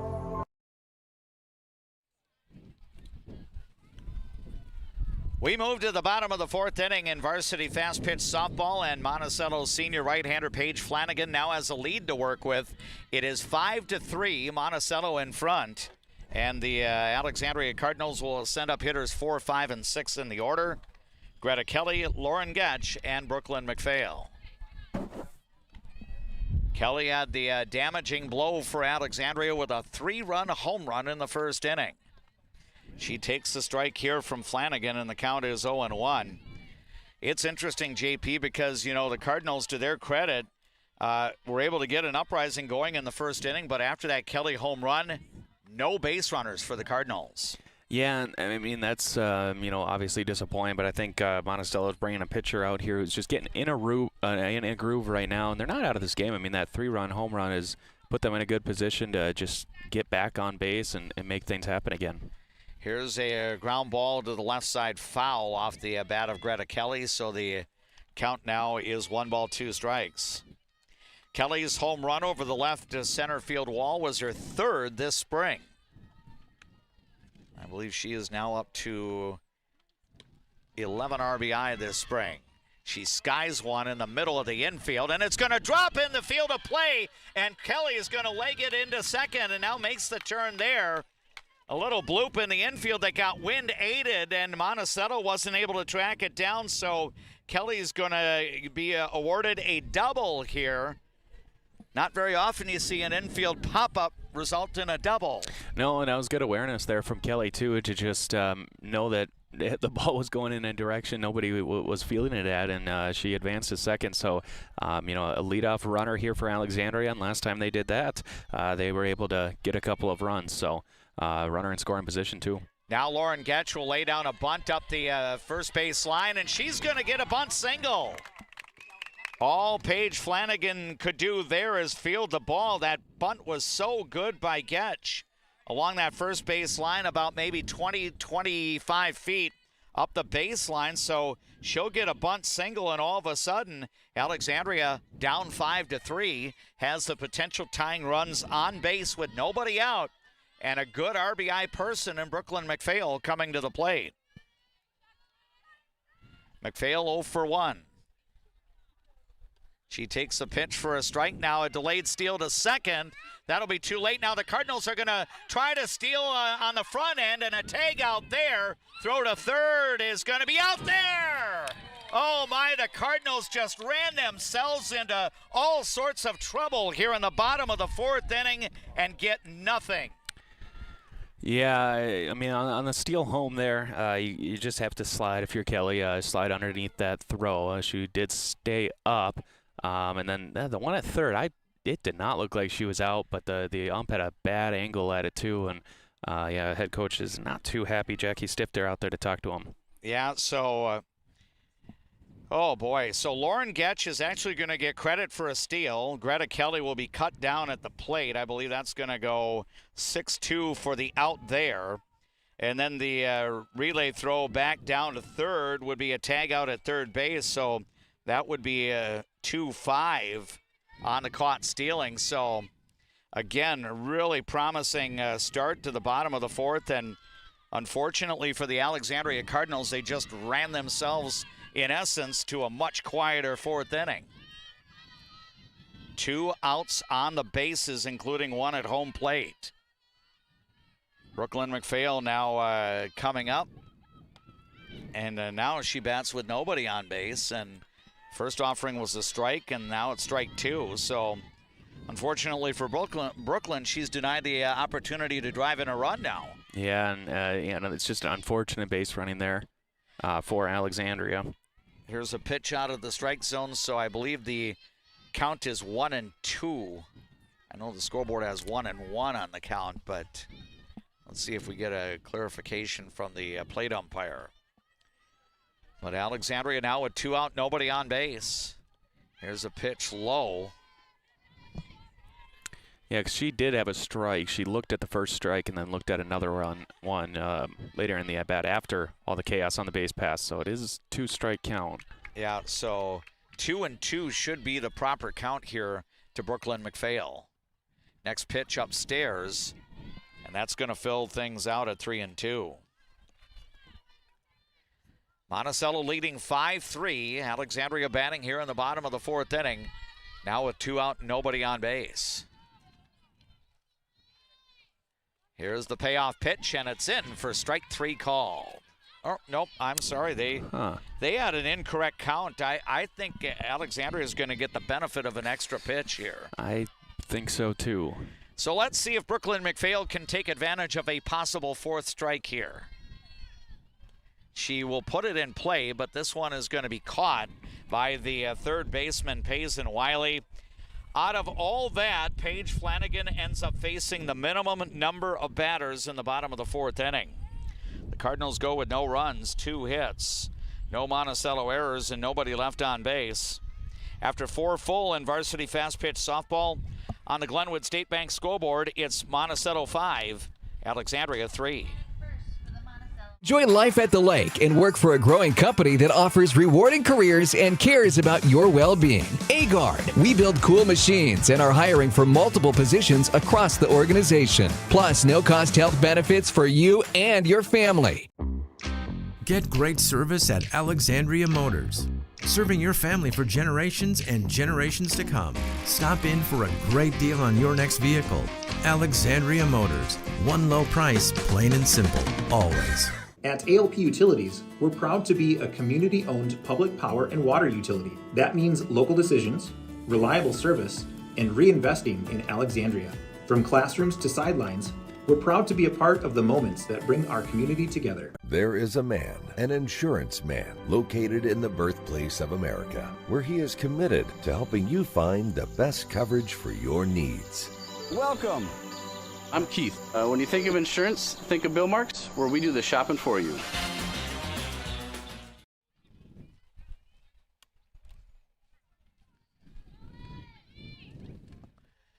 Top of the 5th inning here at the Alexandria Area High School Fast Pitch Softball Complex, and I believe the Cardinals will make a couple of defensive changes. Emily Nicola will now be in the circle for Alexandria. I believe Lauren Getch is still in the game, now moving out to right field. I'll try to confirm that as I view the proceedings. So, yep, Getch is now in right field for Alexandria. So Emily Nicola's first batter that she faces is Taylor Marcus, and it's going to be out of the strike zone. 1 ball, no strikes. So 4 innings in the circle for Getch today. 7 hits allowed, 5 runs, all earned. 1 walk, 1 hit batsman, 1 strikeout. Nicola's next pitch to Marcus is upstairs, and it's 2-0. Taylor Marcus, the number 3 batter in the Monticello order, has yet to be retired today. She got hit by a pitch and then had an RBI single. Here's a pitch low, and it's 3-0. Paige Flanagan will bat next, and then she'll be followed by Cam Dalkey. Nicola's a pitcher that can throw really hard, but she can get into some trouble with accuracy. She delivers the strike here as she looks to battle back. Down in the count, it's now 3-1. And again, she's a freshman too. I mean, she's a very young, talented pitcher. Here's a bouncer foul to the left side. That allows us to let you know that you are listening to People Radio, KXRA Alexandria, 1490 AM, 100.3 FM, 105.7 FM, audio through the Voice of Alexandria app. We appreciate you watching our live coverage tonight on the Voice of Alexandria YouTube channel. Along with JP Boline, I am D-Mac, Dave McClurg with the play-by-play. And we're going to have a ball that gets fouled down the left field line. Taylor Marcus will still be alive at the plate with a count of 3 balls, 2 strikes. Yeah, that was interesting because I think it was caught there in foul territory, but it went off the fence, so it was assisted by the fence, so they're going to say that she's not out. Yep. Once the ball touches the fence, even if it goes into the outfielder's glove, it's a dead ball once it hits the chain link fence. So now Marcus fouls off another 2-strike pitch. Jackson is our KXRA radio studio engineer. Jay is our videographer here. And we've got JP Boline and myself, D-Mac, Dave McClurg with the play-by-play. And nice job by Emily Nicola coming back to get a called 3rd strike on Taylor Marcus. And there's the opening out in the 5th inning. Yeah, and that was a great sequence from Nicola. Now we've got a ground ball left side. Play is made by the 3rd baseman, Brooklyn McPhail, and on 1 pitch, Paige Flanagan is retired, and there are 2 gone. I mean, again, just a great sequence here from Nicola, who's coming into the game. That hasn't pitched here today. He's come in for the first time here in the game and went down 3-0, and then worked herself back up to 3-2. Had a perfect pitch for the strikeout, and then 1 pitch ground out. It's a good start here for the young pitcher.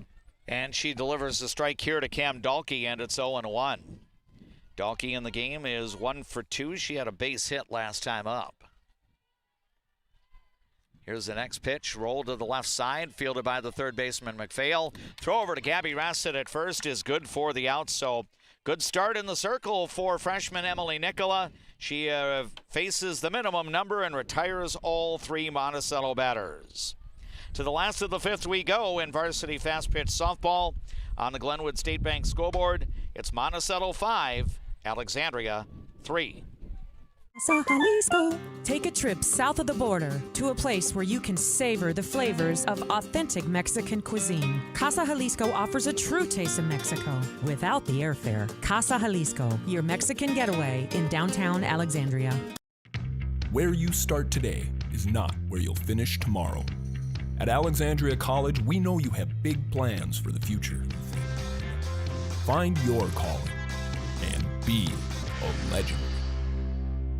Cardinals fans, did you know that Cenex Midtown Express has a gas pump designated to support Alexandria Public Schools? For each gallon purchased, 2 cents will be donated to the schools. Pump up your pride at Cenex, your local hometown choice in Alexandria and Garfield. Owned by the community, supporting the community. Hi, Carl Qualley with Qualley Real Estate. Our business approach is based on what we call the 4 E's: experience, expertise, ethics, and energy. Qualities that led us to be voted best real estate company 3 years in a row. Find your real estate coach at Qualley Real Estate, where we protect your money.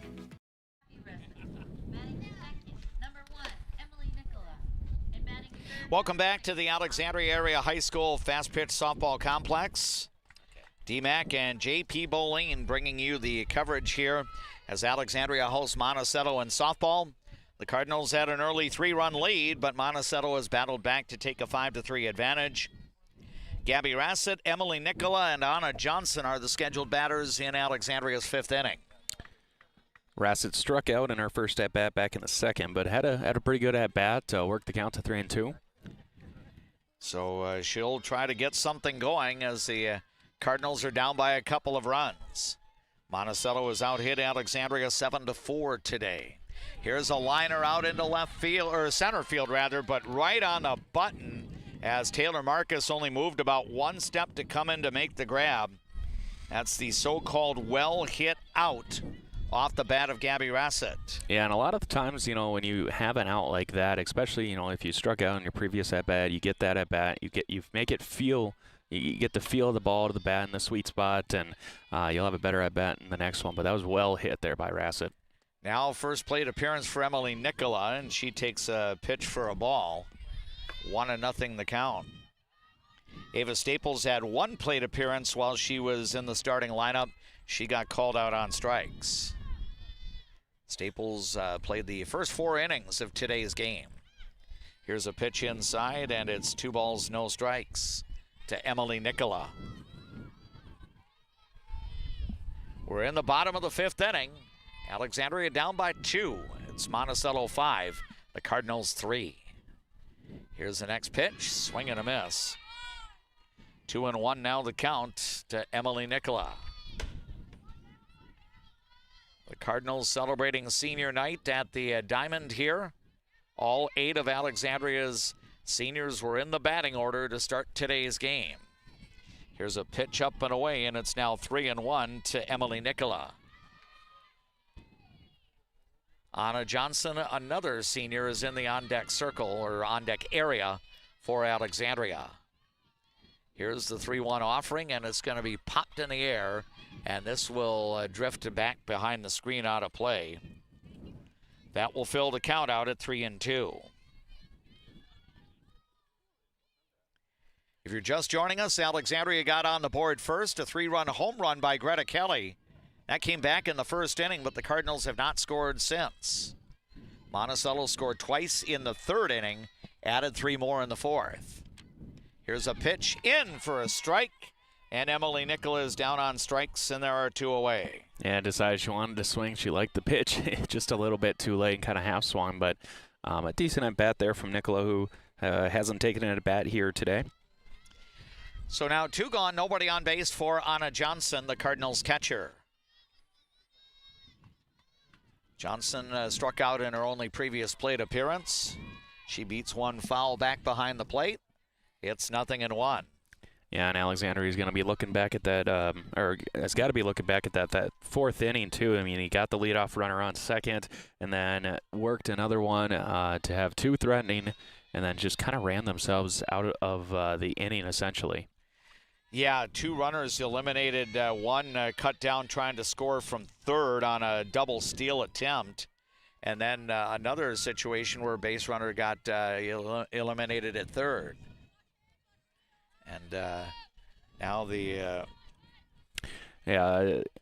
Annalise Johnson was hit by pitch there, so, yep, so she'll take first base. Yeah, thank you. I did not see that official ruling, so we go back to the top of the order for Mari Kavit. Here's a pitch upstairs, and it's 1 ball, no strikes. So the Cardinals have a 2-out base runner. That means the potential tying run is now at the plate.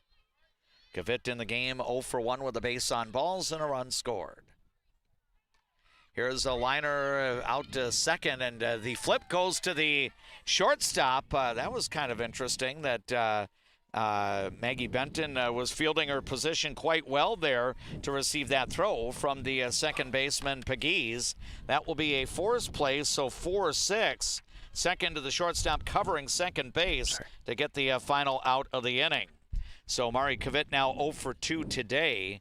For Alexandria in the last of the 5th, no runs, no hits, no Monticello errors, 1 runner left on base. 6th inning is next on our Leighton media platforms, including the Voice of Alexandria YouTube channel and KXRA Radio. Through 5 full on the Glenwood State Bank scoreboard, Monticello leads at Alexandria 5-3.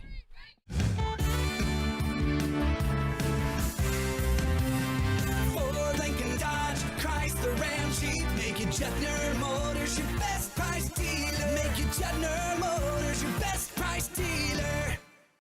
Hi, I'm Dr. Emma. And I'm Dr. AJ. We're the dentists at the Alexandria Dental Clinic, where advanced care meets a family-first approach. From cosmetic dentistry and Invisalign to restorative work and pediatric care. Alexandria Dental Clinic, your smile's new best friend. Carlson Music Center, downtown Alexandria. Yamaha pianos and new unused equipment. Lessons and instruction. Learn from the best, piano and voice to guitar and violin. Carlson Music Center, for all your musical needs in Alexandria. I'm a nurse at heart. I mean, I went into this to take care of other people. What we say as nurses and as teammates matters here. Come on over, you'll love it. You will get to experience so many things and help many people.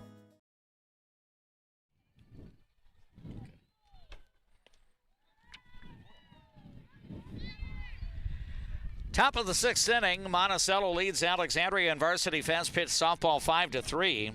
Emily Nicola is on for her 2nd inning in the circle in relief of starter Lauren Getch, and she'll face Payson Wiley, who swings and misses, and it's 1 strike.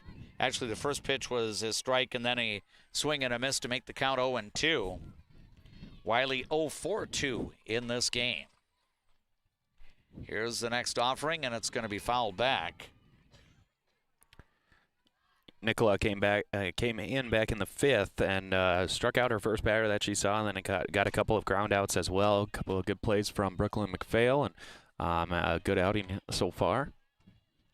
In front in the count on Payson Wiley at 0-2.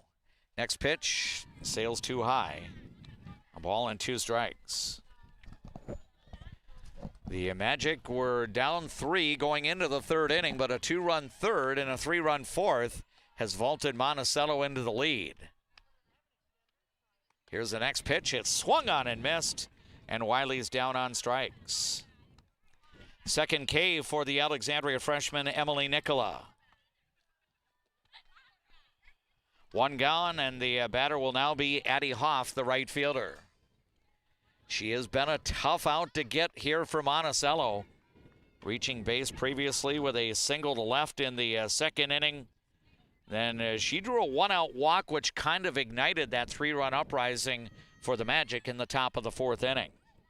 She would later score the first of the 3 Monticello runs that inning. She swings and skies one out into shallow left, and the left fielder Greta Kelly will put it away. So quickly 2 out here in the top of the 6th inning. And the batter now will be the first baseman Kylie Jensen. Jensen in the game reached on a base hit, kind of a little dunker, a pop-up that Starting pitcher Lauren Getch tried to make a diving grab on. The ball fell, it ticked off her glove into foul territory, but it would end up being an infield hit. And Jensen later would come around to score Monticello's 4th run of the game. And right now that has the visitors in the lead. She fouls a pitch off here after taking a ball, so the count to Jensen now even at 1-1. Kylie also bounced out pitcher to first in the 2nd. Here's the next offering, and it's a chop foul. So 1 ball, 2 strikes. We'll feature more Alexandria fast pitch softball next week when the Cardinals get involved in the Class 4A Section 8 tournament. Alexandria will be on the road to start the postseason. Right now, weather permitting, that first game will be on Tuesday. Here's a pitch a little bit low, and it's 2 balls, 2 strikes to Kylie Jensen. I am not certain, because there's a lot of balance in this section, who might come out with the number 1 seed. Here's a bouncer knocked down by Mari Kavit. Throw to first will be too late, and it's going to be an infield single for Jensen, and she's on for the 2nd time today. Yeah, and it was a good effort there from Kavit, a diving attempt, keeping it from the outfield, but just a little bit late. And Monticello with 2 outs here as a base runner. Yep, and Jaden Ordorf is the scheduled batter unless we've got a pinch hitter here. That might be the case. I tell you what, with the Monticello uniforms, tough to read the black numbers on the red back. Or no, I'm sorry. I think we're just, we will still have Ordorf batting, but we're going to have a different runner in the game. Allie Simard is going to come in as a pinch runner for Kylie Jensen. So I would anticipate Jensen will be back in on the reentry rule once we go to the bottom of the 6th inning. Yeah, and I do wonder, just trying to get some speed there on first, and Monticello up by a couple of runs, maybe trying to steal here. They've already been thrown out twice, one oversliding and then one a really good throw there from Johnson behind the plate. Yeah, that's one bright spot for the Alexandria Cardinals, is that Anna Johnson has thrown out a couple of would-be base stealers. Don't know if she'll be required to do it here. I guess we're about to find out.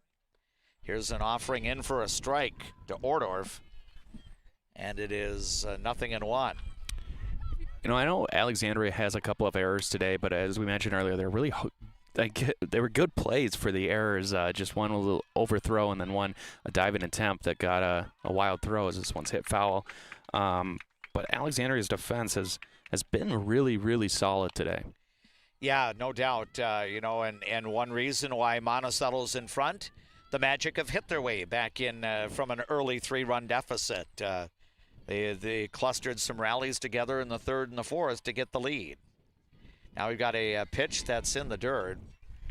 1 ball, 2 strikes now to Jaden Ordorf. Monticello leads 5-3. We play the top of the 6th inning here at the Alexandria Area High School Softball Complex. Emily Nicola in the circle now for Alexandria.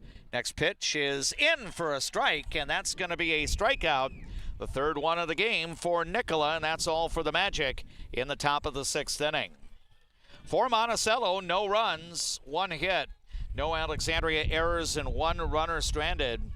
Last of the 6th inning coming up here at Alexandria Area High School Softball Complex. Through 5.5 on the Glenwood State Bank scoreboard, it's Monticello 5, Alexandria 3.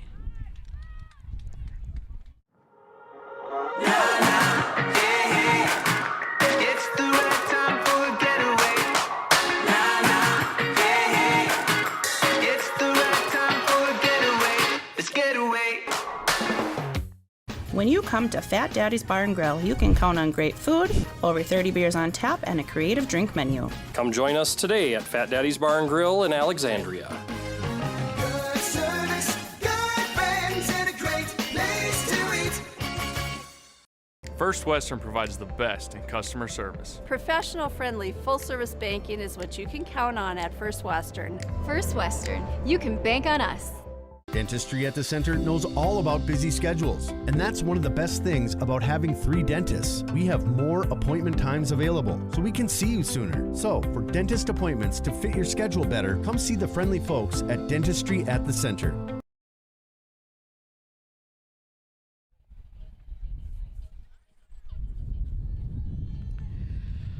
For Alexandria fast pitch softball senior night, the Cardinals looking to launch a comeback. They've got 6 outs to work with, trailing by 2. It's Monticello 5, Alexandria 3, and one of the seniors, Addie Johnson, steps into the batter's box to face Paige Flanagan for Monticello. The senior right-hander for the Magic has gone all the way, has given up 4 hits, 3 runs all earned, only 1 walk and 7 strikeouts. First pitch to Addie Johnson, a strike. Addie lined a base hit to left in the first inning, grounded to short last time up.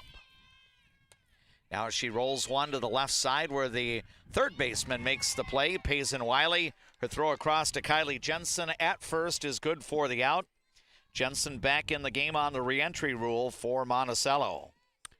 Alexandria has been able to get a couple of base runners in some threatening spots, but just, you know, not the greatest base running on the base pass, and then just getting unlucky too. Some hard hit balls right to players.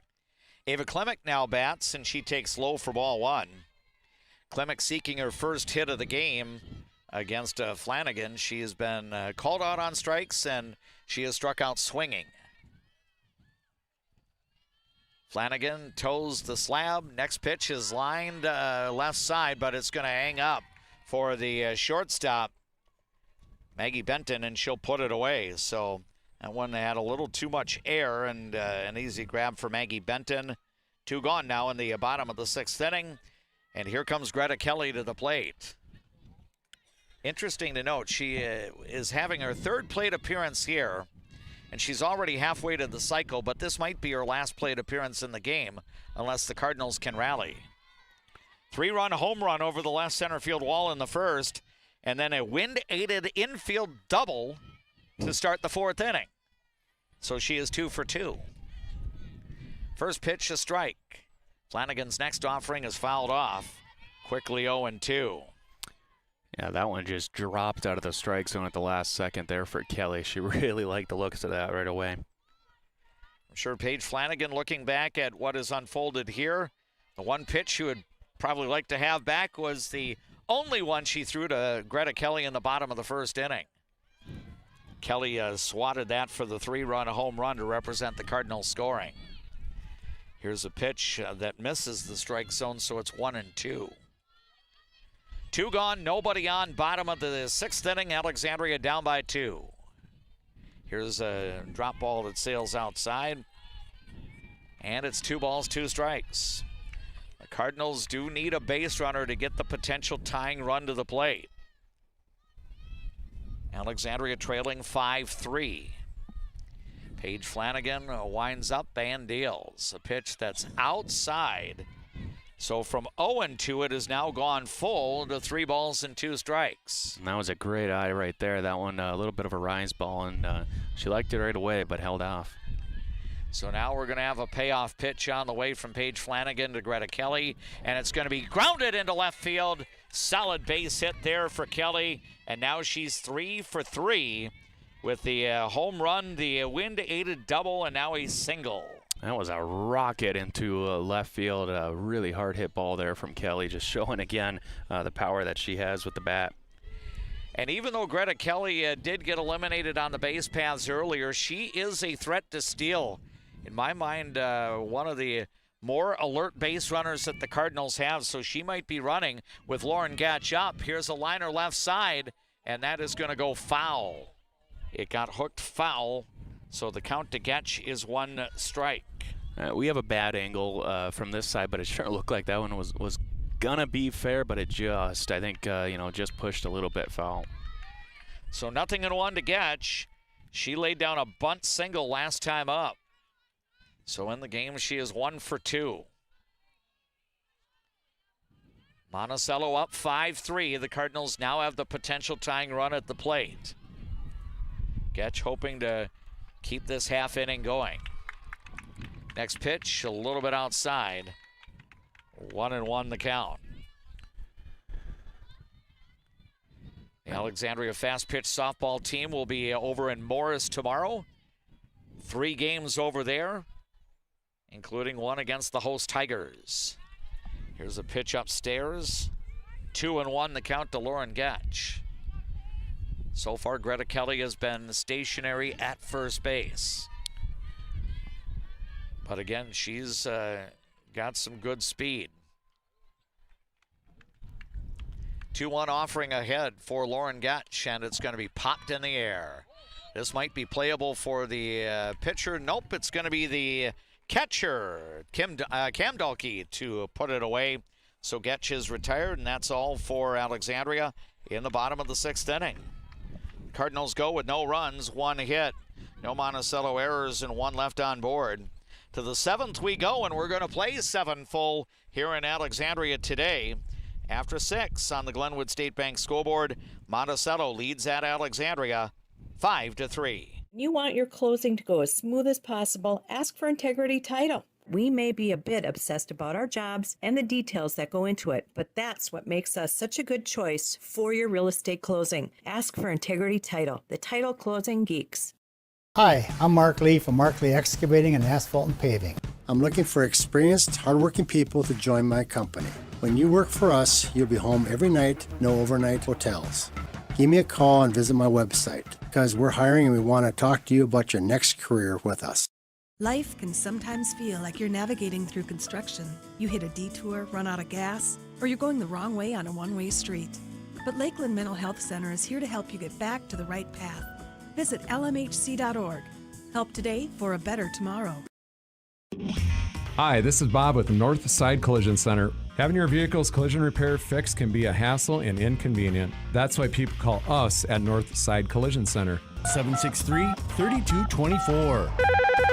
Northside Collision.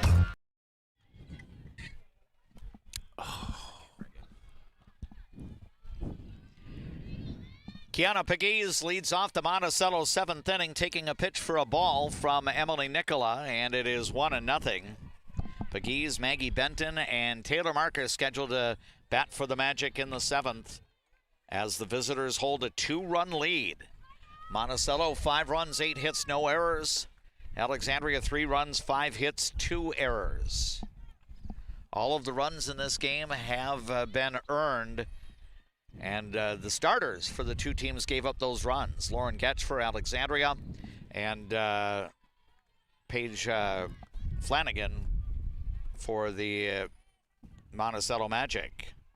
Here's a pitch out of the strike zone, so it's 3-0. Emily Nicola on in relief. This is her 3rd inning of relief. She delivers a strike here, and it's 3-1 to Pegues. 0 for 3 at the dish today. Couple of ground outs to short, and she also was retired on a pop to second. Now she's going to get on with a leadoff walk. The Alexandria pitchers have not walked a lot of batters. I think Getch only walked 1 hitter in her 4 innings of work. It should be noted that that 1 hitter came around to score. Maggie Benton now stepping in, chokes up to bunt, takes a pitch for a strike, and it's going to be Pegues going down to second. I believe that's going to be a stolen base. 0-1 to Maggie Benton, who has 2 of the 8 Magic hits today. She had an RBI single back in the 4th to make it a 5-3 game. Wind up. Next pitch is in for a strike from Emily Nicola, and it's now 0-2. Yeah, it's been a very clean softball game here today. You know, not a whole lot of errors. The errors that were made weren't, you know, impacted in the scoreboard at all. And both teams, you know, have gotten hits, but Monticello is just, you know, they've done a little better job with runners in scoring position. Now a grounder to short. Klemick's going to flip to third, and now the tag is missed, and now they're going to get a tag out, or finally get the tag out. I think that's going to go 6-5-4. And Pegues is going to be out, trying to go from second to third base on a ground ball hit to the left side, so not the best of base running there for the Magic. And Benton, the batter, will reach first base on the fielder's choice. Yeah, and nobody came back and covered first base as it looked like Benton was kind of just waiting for something to happen. She was kind of sitting in between first and second there as the fielder's choice, but worked herself back to first base. And now Taylor Marcus, the batter, she'll take low, and there goes the base runner to second, and Benton will be in with the stolen base. So eventually she does find her way to second base. 1 ball, no strikes now to Taylor Marcus. Yeah, Monticello not stopping their aggressiveness on the base pass. Been thrown out twice, but they've also stolen, I think, 4 bases here today. I've got 3 for certain, but yeah, you know, Anna Johnson's been tested in this game, but she is. You are correct, JP. I believe it is now 4 steals today. I'm trying to look back on my score sheet. It gets a little messy at this time yes, of the game it does. here. 2-0 the count to the batter, and now we've got a fly ball off the bat of Marcus out to shallow center. Addie Johnson will make the grab, and there are 2 gone. So Taylor Marcus now 1 for 3 with a run scored. And the batter will be the pitcher, Paige Flanagan. Looking ahead to the last of the 7th inning, the Cardinals are scheduled to send up hitters 6, 7, and 8 in the order. Brooklyn McPhail, Gabby Rassett, and also Emily Nicola. Here's a liner that goes foul, not that far away from our broadcasting area. It's 1 strike. In the game, Flanagan is officially 0 for 3. She reached on an error in the first inning, lined to second in the third, grounded to third in the 5th. She grounds one. It's off the glove of Mari Kavit. Now Klimek will field, throw to the plate, and no tag yet. Now the tag is out at the plate.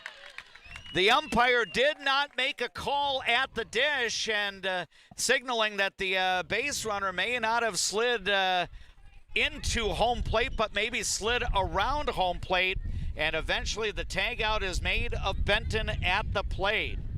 Credit Paige Flanagan, the pitcher, with an infield single, but then the Cardinals do get an out on the base paths at home. That's going to be 6-2 on the tag out at home plate, preventing Monticello from establishing a 3-run lead. So no runs, 1 hit, no Alexandria errors, and 1 left on board. Last ups for the Cardinals as they are down by 2. Through 6.5 on the Glenwood State Bank scoreboard, Monticello leads at Alexandria 5-3.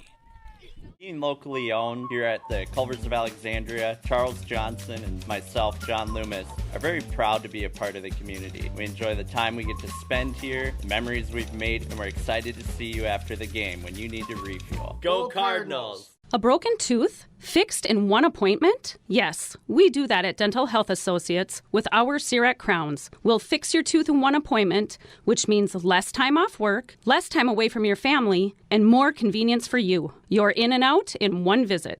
Better water starts with EcoWater. Get started today and discover EcoWater's products and expertise for the perfect solution. Visit WeFixWaterMN.com with offices in Alexandria, Fergus Falls, Glenwood, and Morris. A successful win isn't about the score. It's about what you put into the game. If a successful win matters to you on the purchase or sale of your property, hard work matters to me. Todd Whiting, Century 21, 766-2200.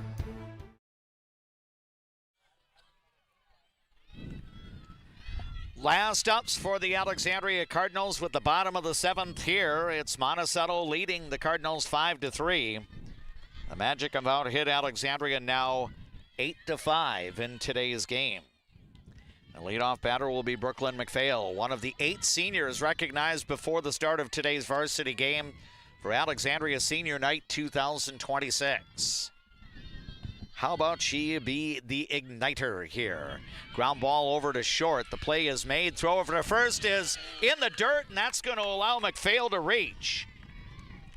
So the throw was not on target by Maggie Benton, and Brooklyn McPhail will reach, and that will be Monticello's first error of the game.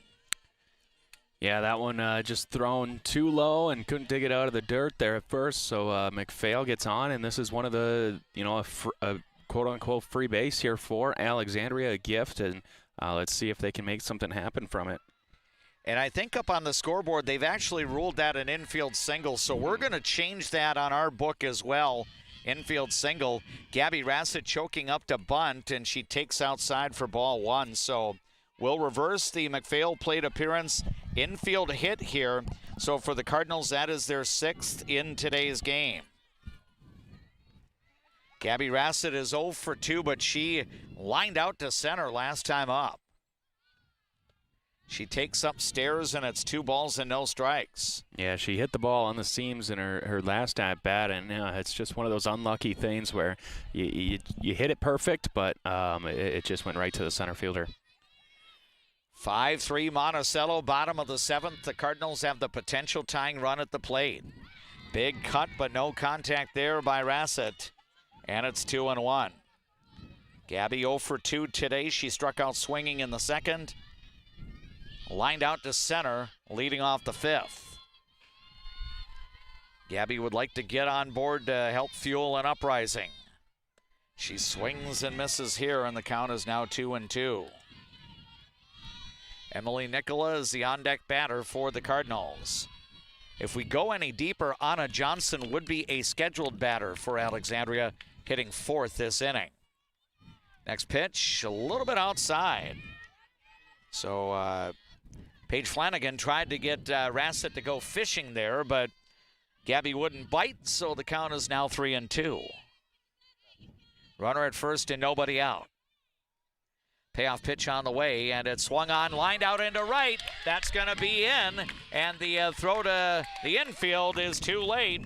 Base hit for Gabby Rassett, and the Cardinals have 2 on and nobody out here in the last of the 7th inning. Yeah, really good at bat there from Rassett, working at full and, not chasing anything. I mean, the two pitches she swung at were in the strike zone, but got a hold of one, and Alexandria is working right now. Yep, the Cardinals have gotten their first 2 batters on. We're going to have a conference in the pitcher's circle as one of the Monticello assistant coaches comes out to visit with not only Paige Flanagan, but the rest of the Magic infield, along with the catcher, Cam Dahlke. Scoring recap in terms of the innings in which the teams have scored. Monticello had 2 in the 4th inning, 2 in the 3rd inning, 3 in the 4th to get the lead after Greta Kelly hit a 3-run home run in the bottom of the 1st inning. Now we're going to have a pinch runner that is in for Alexandria. Ava Buboltz will run for Gabby Rassett at first. So Buboltz will be on, and she represents the tying run. Let's see if Nicola's going to be called on to bunt here or if she's going to swing away. She does have the ability to work counts. She is one of the team leaders in walks this year. Of course, she would like to get on because then the potential winning run would be on base if no outs are recorded in this plate appearance. She will attempt to bunt, and she bunts it foul. 1 strike the count to Nicola. In her previous plate appearance, the only one in the game so far, she was called out on strikes, but again, had a 6-pitch plate appearance as she got called out on a full count pitch. Base runners on board for the Cardinals, nobody out in the 7th. Another bunt attempt, and this one's going to be bunted again, foul down the 3rd baseline this time. So it's 0-2. You're going to have to swing away here, protect the plate if you're Nicola. The last thing you want to do here is strike out with 2 on. And this is the last ups if you get out. So trying to keep this game alive. The lead base runner is Brooklyn McPhail at 2nd, and then pinch runner Ava Buboltz is on at 1st. 0-2, the count to Emily Nicola. Cardinals trying to battle back for a win on senior night, trailing by 2. It's 5-3. Here's the 0-2 pitch, and it's swung on, hit to right center field. This one is going to be playable, and the center fielder will make the catch. The throw will be relayed back to the infield, and Brooklyn McPhail is going to advance to third. Taylor Marcus able to make the grab there, and you'll have a situation of first and third. So Nicola did not strike out. She does give up on the at-bat, but she does move a runner up. Yeah, and that one off the bat, I thought that one had a chance. It was hit really well, and it was out to deep center field. And but good job. You know, it's a productive out, as they say. You're moving up to third base, and now a wild pitch could get Alexandria within one. Yep, and I believe coaches Courtney Richardson and Jackie Stifter are going to go to the bench here. Ava Johnson will be pinch hit for as Bella Bradley has grabbed a bat here for Alexandria. And she's been swinging a pretty good stick this spring. Her average around 300. Of course, she is an underclassman right now. I believe 3 more years of eligibility after this spring. But she has stepped in, and she ironically leads the team in doubles this year with 5. Boy, if she could get a double here, the Cardinals would get that 4th run and maybe do something even better. And trying to get a walk-off here, and the Alexandria, you know, one double could, as you mentioned, just easily score 2. First offering, a strike to Bradley. Flanagan's next offering is grounded into left field, a base hit. Coming across to score is Brooklyn McPhail, and the pinch hitter Bella Bradley comes through with a base hit to left, and Alexandria is now down by a run. Yeah, and that's just a great at-bat there from Bradley. She's watched Flanagan from afar here today's game, but comes in and comes up with a huge hit, and now Alexandria just a couple of runs away from walking this one off. Mari Kavit will be the batter for the Cardinals, her 4th plate appearance today.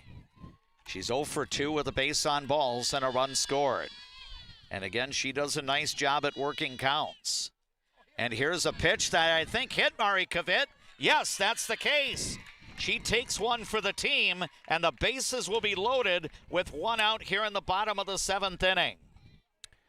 Well, I mean, when you're allowed base runners early in the inning, especially in an important inning like this, you take advantage of it with a couple of hits, and Alexandria is doing everything right here in the 7th, and now, I mean, it's a golden opportunity for the Cardinals. Yep, the potential tying run represented by Ava Buboltz is now at 3rd. The potential winning run represented by Bella Bradley is on at 2nd. And with one of their top hitters up now, too. Yep, Addie Johnson got a knock earlier today. I believe she leads the team in hits this spring with 20. There is no place to put Addie Johnson here. A money opportunity for one of the 8 Alexandria seniors, Addie Johnson. Bases loaded and only 1 out. Force play at every bag here. First pitch from Flanagan. Bounce to the left side. Fielded at the throw to the first base bag is going to be in time, but the tying run's going to come across. So Addie Johnson puts the ball in play and gets the RBI ground out here, and it's 5-5 here in the bottom of the 7th. Yeah, you did what you had to do. I mean, it's another productive out here from Alexandria, and that's the other thing, that, you know, they're not striking out. They're not, you know, getting unproductive outs. One advanced runner to 3rd, ended up scoring, and now Addie Johnson comes up with a base hit to the right side, and that was able to score a run. And now the batter is Ava Klemick, another senior here, and if she can find some outfield grass, Alexandria is going to get that walk-off on senior night. If she's retired, we'll play the 8th inning. First pitch is swung on and missed. Runners at 2nd and 3rd and 2 gone. Flanagan's next offering is a little bit off the plate. And if you, I mean, sorry, I didn't mean to interrupt you. No, go ahead. If Flanagan can't get Klemick out, let's say she walks her, you're bringing up their best hitter, because I did think, you know, maybe you walk, you know, Klemick, but Greta Kelly would be on deck. Now a pitch is in the dirt. It's knocked down at the plate by the catcher Cam Dahlke. 2-1 the count. The all-important base runner is at 3rd. That's represented by Bella Bradley. Ava Buboltz just scored the tying run to make it a 5-5 game. Can Ava Klemick be a hero on senior night? 2-1 offering. Popped in the air. This one should stay in play, and Jensen, the first baseman, will make the foul ball catch. Extra softball for senior night 2026. But Alexandria rallies to tie the score in the bottom of the 7th inning. 2 runs on a total of 3 hits. No Monticello errors. There was a hit batsman and 2 left on board. 8th inning is on the way next. New numbers on the Glenwood State Bank scoreboard after 7. Alexandria and Monticello are now tied 5-5. When you want your closing to go as smooth as possible, ask for Integrity Title. We may be a bit obsessed about our jobs and the details that go into it, but that's what makes us such a good choice for your real estate closing. Ask for Integrity Title, the title closing geeks. Hi, I'm Mark Lee from Mark Lee Excavating and Asphalt and Paving. I'm looking for experienced, hardworking people to join my company. When you work for us, you'll be home every night, no overnight hotels. Give me a call and visit my website, because we're hiring and we want to talk to you about your next career with us. Life can sometimes feel like you're navigating through construction. You hit a detour, run out of gas, or you're going the wrong way on a one-way street. But Lakeland Mental Health Center is here to help you get back to the right path. Visit lmhc.org. Help today for a better tomorrow. Hi, this is Bob with the North Side Collision Center. Having your vehicle's collision repair fixed can be a hassle and inconvenient. That's why people call us at North Side Collision Center. 763-3224. Northside Collision.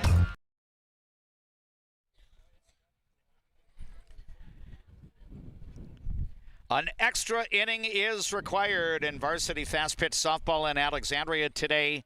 The Cardinals rallied with 2 in the bottom of the 7th inning, so it's 5-5. Each team with 8 hits. Alexandria with 2 errors. Monticello, no errors so far today. Kim Dahlke will lead off the 8th for the Magic. Emily Nicola in the circle is now the pitcher of record for the Cardinals. She entices a swing and miss from Dahlke, and it's 1 strike. Cam Dahlke in the game is 1 for 3. Ground ball single back in the 3rd. Nicola's done a really good job since coming in back middle of this game, and she's really shut the door. Even when Monticello has threatened, she's just, kept composed and pitched a really good game. Count now 1 ball, 1 strike to Dahlke. Payson Wiley is scheduled to bat next, and then Addie Hoff would follow. Tied at 5 into inning number 8. Here's a soft liner, and Ava Klimek, the shortstop, will make the catch. 1 gone here in the 8th inning. And JP, I kind of touched upon this earlier in the game, and this could apply to Lauren Getch in her starting role. The Cardinals pitchers have done a good job of making sure Monticello's leadoff batter is retired. The Magic have only gotten the leadoff batter on once in 8 innings today. Yeah, that's important too. I mean, just having that one out in your pocket there right away is definitely a big reason why this game is tied still. And offensively, it becomes a different dynamic to try to battle back with 1 out and nobody on base as opposed to getting the leadoff batter on. Absolutely. Payson Wiley fouls the pitch off. It's 1 strike. Wiley in the game is 0 for 3. Nicola's next offering in the dirt. 1 ball, 1 strike. I believe Anna Johnson is back in on the re-entry rule for the Alexandria Cardinals. Bella Bradley pinch hit for Johnson back in the 7th inning, and Bradley delivered an RBI single. Here's a liner, and this is off of the glove of Mari Kavit out into right field. It's going to be a base hit for Wiley. Boy, Kavit has had a lot of softballs hit towards her direction here today, and she's had to be all over the field as she's made great plays, almost made great plays, and that one just went off the tip. If she was an inch taller, then probably would have been an out. Yeah, she nearly tipped that ball. If she could have tipped it up in the air, she could have caught it on a carom, but it ends up being a base hit for Wiley, and that's hit number 9 for Monticello. First pitch to Addie Hoff is the ball. Hoff officially 1 for 2 with a base on balls and a run scored. So the Magic have the go-ahead run on base with 1 out in the 8th, tied at 5. Here's a pitch popped in the air over toward the Alexandria dugout area, and the catch is made by Anna Johnson, and there are 2 gone. It was a nice catch there by Johnson behind the plate. Tough to see that with the sun right in her eyes too. So a great play there. And now the batter will be the first baseman, Kylie Jensen. Jensen's delivered a couple of hits for the Magic today, has scored 1 run. Now, when she got on with an infield single back in the 6th inning, she was pinch run for, so she did come in on the re-entry rule. So if she were pinch run for here, she would then be out of the game. Pitch is outside, and the throw down to second is too late to get Wiley, so Payson Wiley is in with a stolen base. Now a base hit here from Kelly could score. From Jensen could score. Now we got a grounder out to short. Ava Klimek able to throw over to first, and Gabby Rassett takes the high throw but keeps her foot on the bag, and Emily Nicola holds Monticello off the scoreboard in the top of the 8th inning. We're going to keep it right here. We'll go with continuous play-by-play until we get to the end of the game, whether that be here in the bottom of the 8th inning or sometime later. But it remains a 5-5 tie as we go to the bottom of the 8th inning for the Magic. No runs on a hit, and the Monticello softball team leaves one batter on base. Other action today on this Friday, the Alexandria Cardinal baseball team down in the Twin Cities as the Cardinals are matching up against the St. Francis Saints. Alexandria's boys tennis team was spending a good part of its day in the St. Cloud area. The Cardinals into the Final Four of the Section 8 AA boys tennis team tournament. Sartell was trying to win the section for a second consecutive year. Sartell and St. Michael Albertville played each other in the semifinals, and Alexandria matched up against Becker. I don't have any final results on the proceedings down there. Of course, one team out of that group of 4 that goes 2-0 on the day is going to be going to the State Class AA Boys Tennis Tournament. Here we've got a 5-5 tie. Alexandria jumped on top with a Greta Kelly 3-run home run in the bottom of the 1st inning. Monticello then had a 2-run 3rd and a 3-run 4th to go up 5-3. Alexandria put together a bottom of the 7th inning rally. First 2 batters reach base. Bella Bradley delivered an RBI single, and then later Addie Johnson tied the game on a ground out to create the 5-5 deadlock. And now Greta Kelly will lead off the bottom of the 8th. And she grounds one. It's trapped by the shortstop. Throw to first, and it's not in time.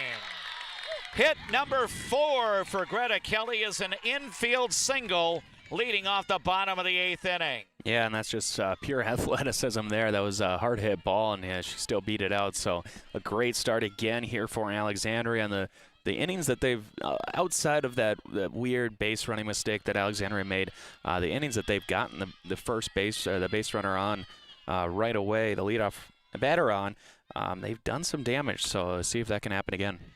Now right fielder Lauren Getch will step in. She takes a strike. 0-1 the count. Getch at the plate is 1 for 3. She had a bunt single back in the 4th. So the Cardinals have the potential winning run on base with nobody out here in the last of the 8th inning. 1 strike the count. Next pitch a little bit outside, evening things at 1-1. Yeah, and she laid down for a bunt right there and pulled back in time, so I wonder if she'll try that one more time. So far, the base runner, Greta Kelly, has stayed close to the first base bag. 1-1 here to Getch. Now she lays down the bunt, fielded by the pitcher. Throw will be too late. Getch is going to beat it out. So that's going to be another bunt single for Lauren Getch. Runners at first and second with nobody out. Yeah, and that one was really close, but Getch is really showing her speed right now, and Monticello is going to take a mound visit. Wonder if they might switch up pitchers. Yeah, and I think, Paige Flanagan has gotten the knuckles from one of the coaches. Let's see if somebody else is going to come in and toil for Monticello here in the last of the 8th inning. It looks like Taylor Marcus might be coming in from the center field spot. I don't know if that means she's going to the circle or if she'll take another spot and have a different reliever. Yeah, it looks like she's going to put the mask on, so it looks like she'll take the mound. Yep. So it looks like Taylor Marcus will relieve. Let's see if Paige Flanagan will go somewhere in the infield or if somebody else will be in the outfield. I take it back. It's a different pitcher. I think Marcus is going to go to short. Okay, so, yeah, Taylor Marcus will be the new shortstop. So Maggie Benton is going to be the new pitcher now. So she was the previous shortstop. And I think we're going to have Paige Flanagan staying in the game, now playing on the right side of the infield at second base. And I don't know if Kiana Pegues has now gone to the outfield. I think that might be the case. Yeah. Whether or not she would be moving out to left field and Ordorf moves to center. Right now, you've got the three Monticello outfielders kind of all close to one another. I would guess Pegues might go over to left, but we'll wait and see. I believe that's a number 5 out in the center. Yep, so can't be number 5 because there's nobody on the roster. So yeah, I believe Pegues will go out to left field. So I think Jaden Ordorf is now in center, and then right fielder is Addie Hoff. So runners at first and second, nobody out. A bunt attempt, and it's fielded by the pitcher. Throw is going to be in time. Sacrifice successful for Brooklyn McPhail. And now the potential winning run is at third. Yeah, that was a good bunt right there, too. I think Monticello kind of was expecting that, so they played a good defense there. But Alexandria able to get a couple more in the scoring position, and now base hit, wild pitch, or even just a ground ball to the right side could score. Yep, and Gabby Rassett will come to the plate. And Rassett in the game is 1 for 3. She had a base hit to right field last time up. Here's the first offering. It is a little bit outside from Maggie Benton. Boy, tough situation for Benton coming in the bottom of the 8th inning with 2 on and nobody out. Now we've got a pitch that is upstairs and it's 2-0. Yeah, you almost have to be perfect if you're Benton, because anything that goes behind the catcher could score the game-winning run, but also Rassett, she can put the ball in play. She has a healthy cut here, but misses, and it's 2-1. The all-important base runner for the Alexandria Cardinals is Greta Kelly at third with 1 out. Lauren Getch is the trailing runner at second, but at this point in the game, that doesn't mean a whole lot.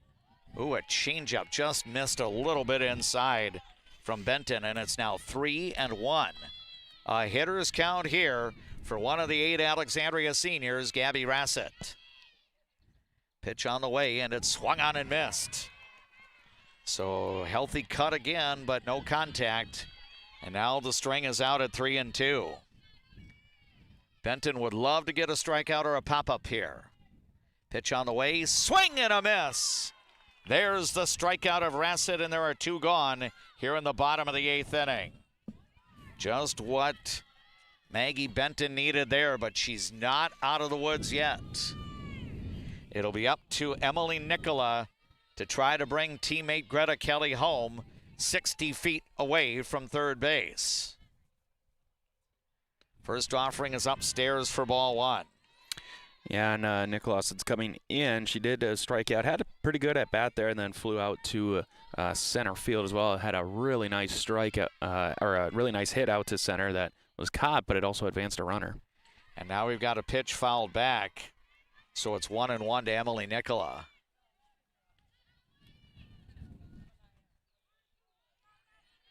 Runners at second and third. Greta Kelly, the all-important potential winning run at third for Alexandria with 2 out. 1-1 to Nicola. Benton's next pitch is swung on and missed.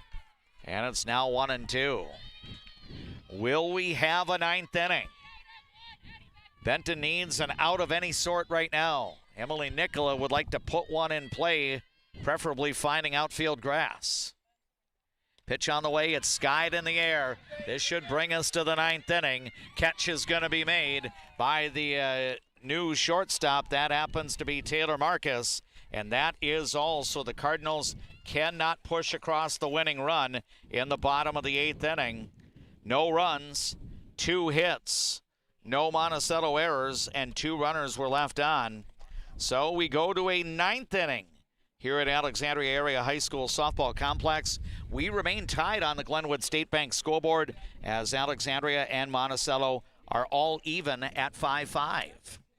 You are listening to People Radio, KXRA Alexandria, 1490 AM, 100.3 FM, 105.7 FM, audio through the Voice of Alexandria app.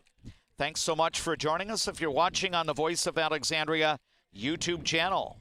Our videographer for the YouTube coverage today is Jay. Our studio engineer back at KXRA Radio, Jackson. And on site with the commentary, my broadcast partner, JP Boline, and myself, Dave McClurg. Happy to have you joining us today for Alexandria Area High School Senior Night 2026. 8 upperclassmen for the Alexandria Cardinals recognized before the game. And they're treating the fans to extra softball here as we're tied 5-5 going into the 9th. Jaden Ordorf will be the leadoff hitter for the Monticello Magic. Now both of the relievers, Monticello's Taylor Marcus and Alexandria's Emily Nicola, are the pitchers of record. Here's a bouncer slowly back to the circle. Nicola, throws over to first base, and Gabby Rassett can't hang on to the ball. And that's going to be an error charged to the first baseman, Rassett.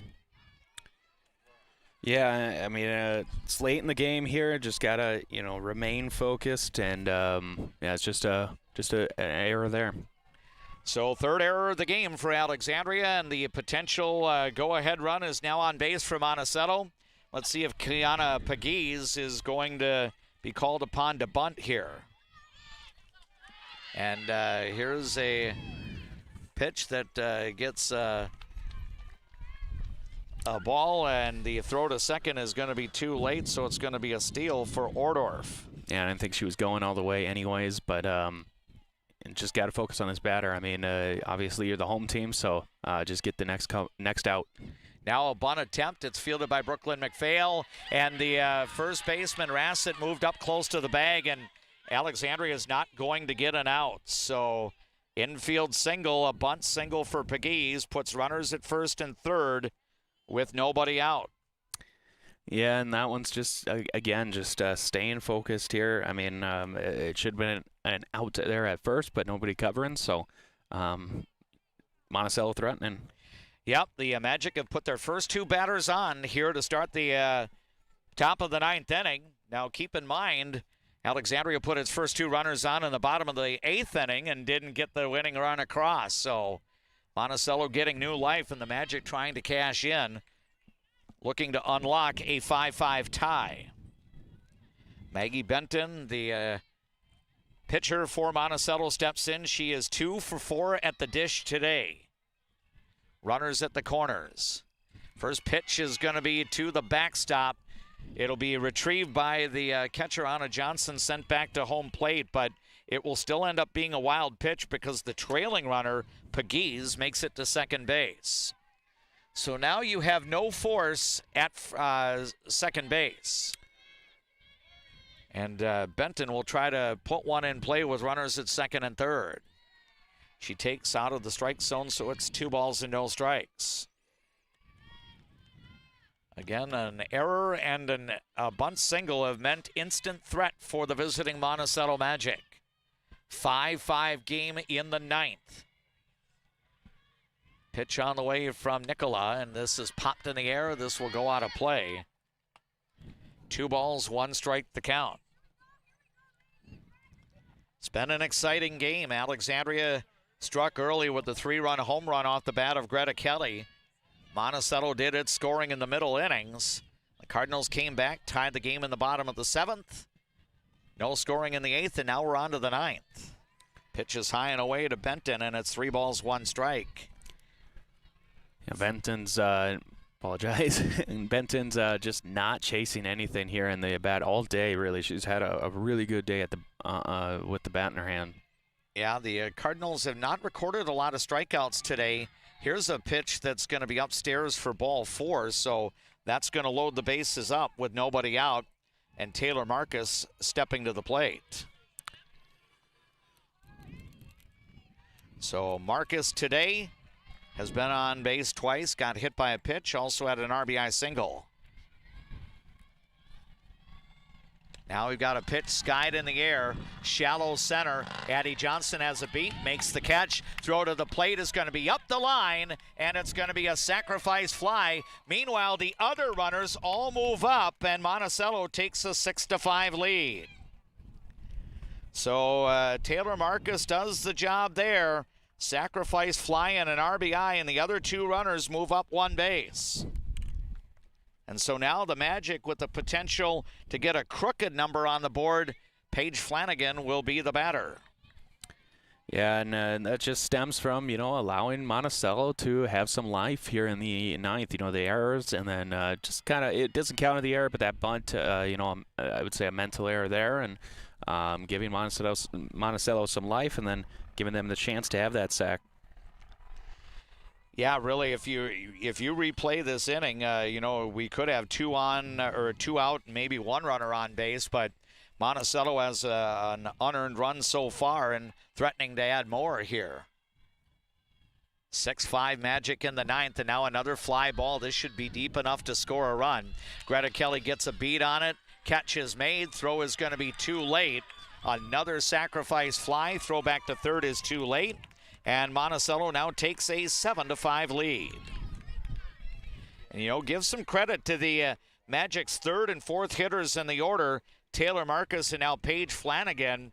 Knowing that there are RBI out there, they have put the ball up in the air and have gotten the ball deep enough to score runs. Absolutely. I mean, that's what you have to do. It's not all about, getting the RBI doubles and getting the infield hits, or it's just working the counts and hitting the ball where it needs to go to score runs. So the runs that Monticello has scored in the 9th inning will be unearned. And if any more score, they would also be unearned. Cam Dahlke, the 6th batter in the inning, takes a pitch outside for ball 1. So Alexandria is going to try to get the rally caps in play again for the bottom of the 9th, needing a couple at least to tie the game.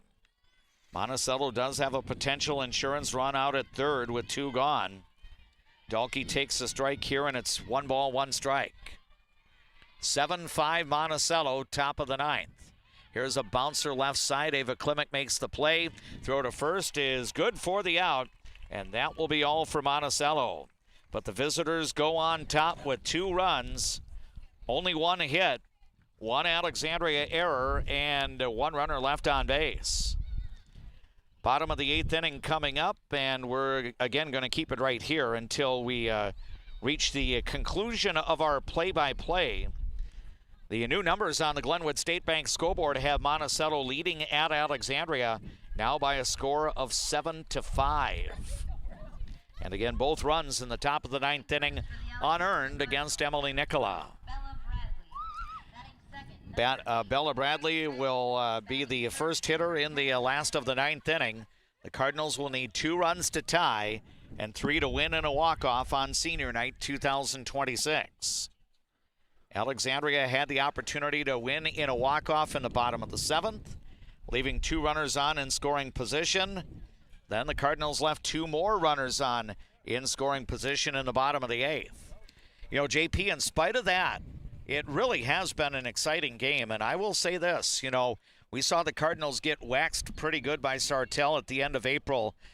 This Alexandria team's a better team now, and it certainly helps to have people like Ava Klimek back and everybody else that you want to have in the toolbox. Yeah, absolutely. I mean, outside of that last inning, the defense was really good, and even the errors that they had before, and they didn't count them on the scoreboard, the errors earlier in the game, but those were hard-working errors that just didn't affect the scoreboard at the time. Obviously, there was a couple in the half inning, but the defense has been really good. The hitting has come up when it needs to. Obviously it slowed down a little bit in the last couple of innings, but Alexandria has done a good job getting on base, moving on the base pass, and I think this is a game that they can learn a lot from, and they still got a chance to take home the win. Yeah, that's right. The Cardinals will need to score 2 to retie the game or score 3 and win in a walk-off. Bella Bradley will be the leadoff batter. I believe this will be a re-entry here, and she'll swing and sky one out to center, but that's going to hang up, and the catch is made. And that's Jaden Ordorf putting it away for out number 1.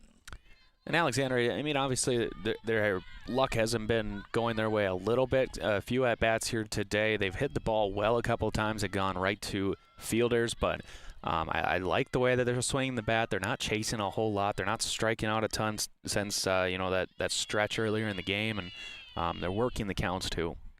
Mari Kavit, now the batter. She got hit by a pitch last time up in the 7th, so she's officially 0 for 2. Drawing a walk and scoring a run in the first inning. 1-0 the count. Now a pop-up. This should stay in play. And Jensen over to make the foul ball catch. 2 gone here in the last of the 9th inning. Yeah, just 2 pop-ups here for Alexandria, so it's down to Addie Johnson to get on base and start a rally. Well, if it's going to start with somebody, why not start with the team that's leading the club in hits right now? Addie Johnson picked up her 20th hit of the spring back in the first inning. Sharp single to left. Last time up, with the bases loaded, she got an RBI on a ground out to second. She needs to reach here to keep the game going to allow Ava Klimek the chance to bat. Alexandria down to its final out, trailing 7-5. We're in the last of the 9th. Here's a pitch upstairs from Benton, and it's 2 balls, no strikes. Maggie Benton stands to get the win in relief of starter Paige Flanagan. 2-0 the count here to Addie Johnson. Next pitch on the way, and that's going to be a little bit upstairs, and it's 3-0. Well, a good way to get on is, take a walk too and see if Addie Johnson can do that here and get Ava Klimek up. Yep, pitch on the way, and that is a 4-pitch walk for Addie Johnson. I think that's only the 2nd walk given up by Monticello's pitching today. I believe that's right. And the other one was the leadoff batter in the game, Mari Kavit. Mm-hmm. And so Benton walks Addie Johnson with 2 out, giving Ava Klimek the chance to bat. Or do we go to a pinch hitter here? There's a lot of discussion. That looks like it. Yep, Maya Hergis has grabbed a bat, so she will hit for Ava Klimek here in the last of the 9th inning. Ava Klimek at the plate, 0 for 4. So Maya Hergis is going to try to provide a spark off the bench for the Alexandria Cardinals. Now keep in mind, earlier in the game, Bella Bradley came in and had a pinch hit. Hergis would like to do it here. First pitch from Maggie Benton is a strike. It's 0-1. Hergis is a very patient batter, too. You're not going to see her a lot like Kavit. Not going to see her swing and miss at a lot of pitches out of the zone, but see what she can do here. And we got a foul ball, and it's quickly 0-2. So Benton potentially 1 strike away from ending this game. But the Cardinals not done yet. Maya Hergis, the pinch hitter, down in the count. No balls, 2 strikes. Runner at first and 2 gone. Benton's next offering on the way, and it's rolled to the left side off of the glove of the third baseman, and it's going to be an infield single. So Addie Johnson moves into scoring position. Maya Hergis put the 0-2 pitch in play. It was knocked down on the left side by Payson Wiley, but the ball then bounced off the pillow at third base. And Maya Hergis will reach on the infield single, hit number 11 for Alexandria today. And guess who? Greta Kelly coming into the plate. And she's 4 for 4 today. Now, those 4 plate appearances all came against the starter, Paige Flanagan. This is her first look at Maggie Benton. Putting it out there. I mean, if she hits a home run, it's a walk-off home run here in the bottom of the 9th. Here's the next pitch, and it goes upstairs, and it's 2-0 to Greta Kelly. I will say I wouldn't be surprised if they do just pitch her very careful. You know, I'm not saying that they're going to intentionally walk her, but, you know, pitch a lot of balls out of the zone, and if she walks, then she walks.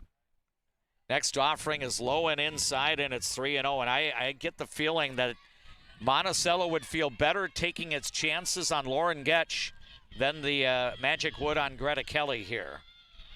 I think Greta's probably going to take the 3-0 pitch here, and she does, and it's in for a strike. So now the drama gets a little bit deeper. Yes, it does. Yeah, 3-1 now, and big pitch coming up here for both teams. Yeah, is Benton going for that 3rd out here in the inning? She is. It's a liner, and it's going to be caught by the shortstop, Taylor Marcus. So the only time in this game that Greta Kelly is retired is in the bottom of the 9th inning when she represented the potential winning run. For Alexandria in the last of the 9th, no runs, 1 hit, no Monticello errors, 2 runners were left on base. Alexandria would strand 8-6 in the final 3 innings of batting.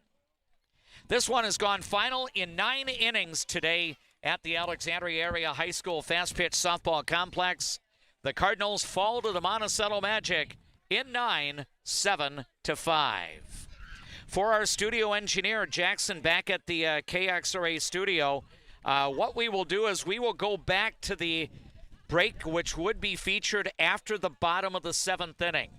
So on our platforms, that means about a 2-minute break. And then we're going to get rolling with our post-game report presented by our friends at Juettner Motors in Alexandria.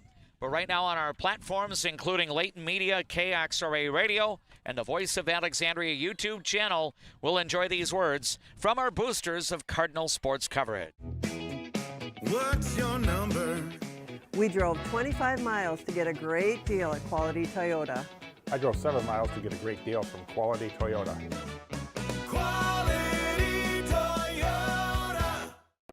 From your first home to a growing family, life keeps moving. Hi, I'm Sarah Iverson with State Farm Insurance. Every change means something new to protect. Let's start a conversation today about your peace of mind, because like a good neighbor, Sarah Iverson will be there.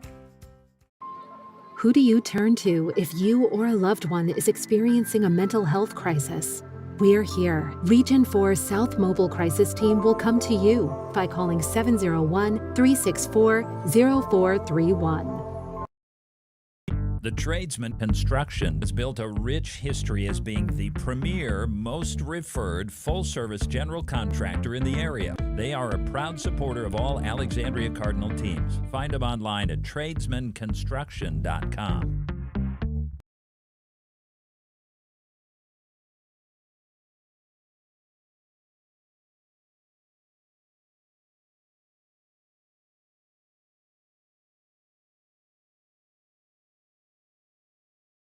Trump Drug has... Hi, this is Bob with the North Side Collision Center. Having your vehicle's collision repair fixed can be a hassle and inconvenient. That's why people call us at North Side Collision Center. 763-3224. Northside Collision. What's your number? We've driven 57 miles 6 times for a great deal at Quality Toyota.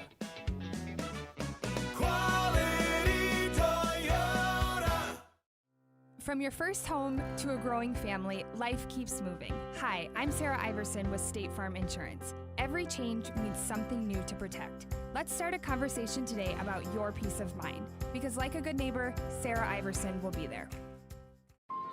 Who do you turn to if you or a loved one is experiencing a mental health crisis? We're here. Region 4 South Mobile Crisis Team will come to you by calling 701-364-0431.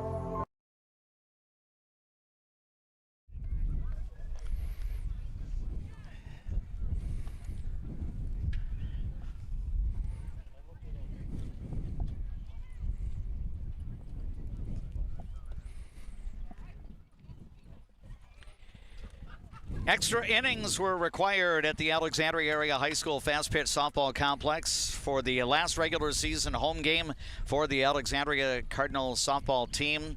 8 seniors were recognized before the game. All 8 had an impact in this game. The Cardinals jumped on top early, fell behind 5-3 in the middle innings. Alexandria rallied to score twice in the bottom of the 7th inning to force extra innings, and then Monticello pushes across 2 unearned runs in the top of the 9th inning and made that stand up as Alexandria falls by a final score of 7-5. We welcome you to our Juettner Motors post-game report as we come to you on our latent media platforms, including the Voice of Alexandria YouTube channel and also People Radio KXRA. Along with JP Boline, I am D-Mac Dave McClurg. I do anticipate a player from the Alexandria Fast Pitch Softball team will be coming along to join us in a couple of moments here. Maybe we're hoping for a senior, maybe a couple of seniors from the Cardinal softball team. But JP, I know that, again, for the fans that were here, if they were charging admission to watch the game today, you might say that the fans got their money's worth. They got bonus softball today, too. Yeah, that was a fun game. I mean, both teams did things well. Both teams did things that they're going to want to work on here going into the postseason. But, yeah, it was a fun game against 2 teams that are pretty similar, too, I think. Both, have strengths and both have the pretty similar weaknesses as well. And it's just a really good softball game here on a beautiful Friday night. Yeah, and I know that I think Jay is going to try to get the tripod. I think your left shoulder blade was. Well, we're face the field anyway. Oh, I see. I get it. Here. do we come over my way if we have a player coming over? Yes, we'll move Excellent. on over. So yeah, I'm and glad I'll get out of the way. Yeah, I understand the whole scenario now.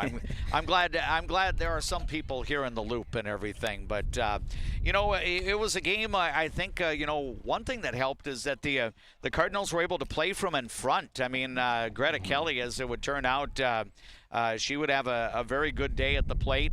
The only non-senior in the starting lineup for Alexandria, and out of her 4 hits, she was only a triple away from the cycle here. But what can you say about the circuit clout that Greta Kelly had to start the to start the scoring in the first inning? Yeah, I mean, and that was perfectly executed by Alexandria as well. I mean, they got the leadoff walk, you got a base hit, and then you did get an out, but Greta Kelly comes up with 2 on, and she had a no-doubter. I mean, that was a hit hard. We've seen it 3 times now this season, but we've seen it before in the past too. She just has a lot of power. She brings a lot of energy to the team, and what better way to energize the team than to get a first inning home run. So really great job from her. She had some big hits here today.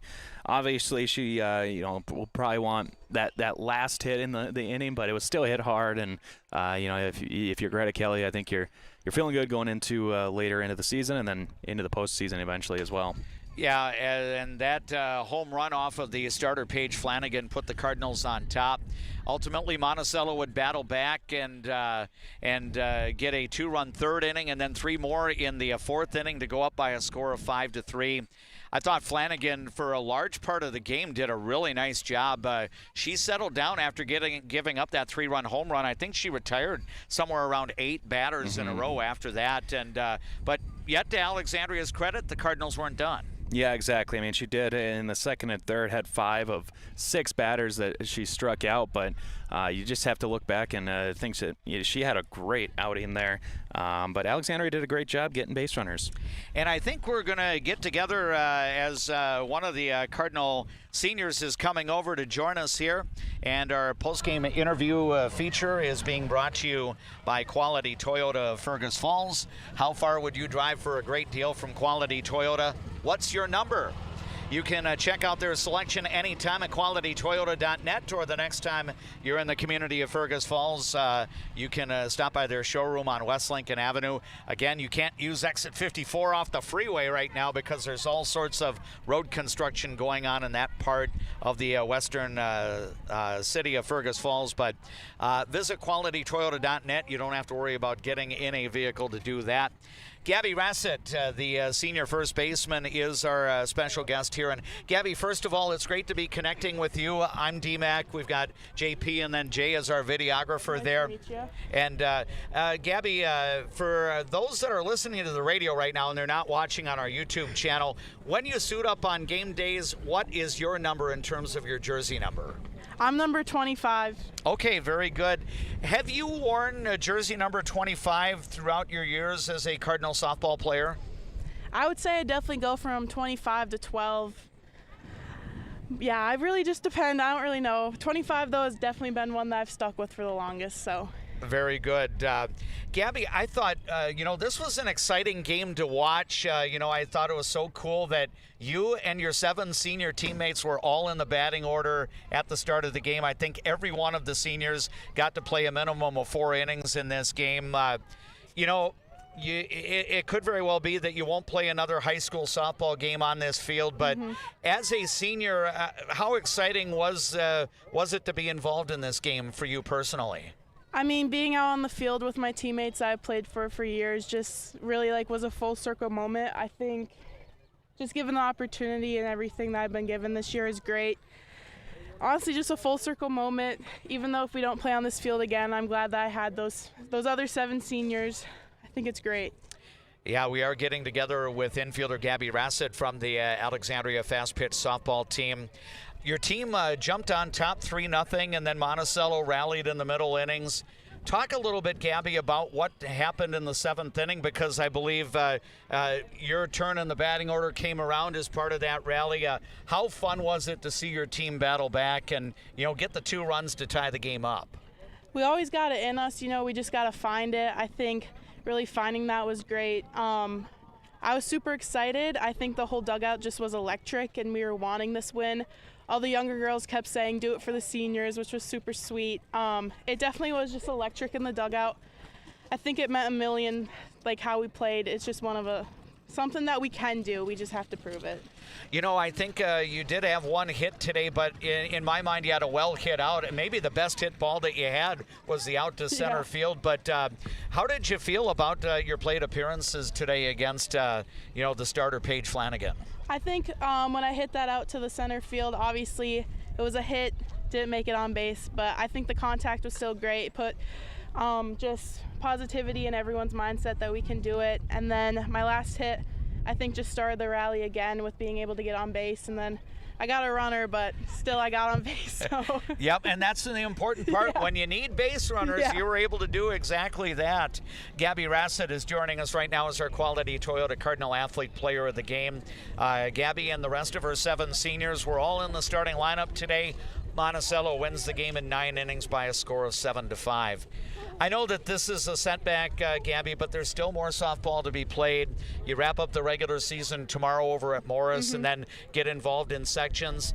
I've had the opportunity to watch your team now 3 times, once at the end of April, once down in Cold Spring against the defending Class AAA state champions, and now against a Monticello team that could very well get a home game to start the playoffs next week. Yep. How do you feel this team has improved, from the time that we've been here to broadcast over the last 3-4 weeks or so? I definitely say we just have been getting in the groove. We just had to get it started. Every one of us knows that's in us.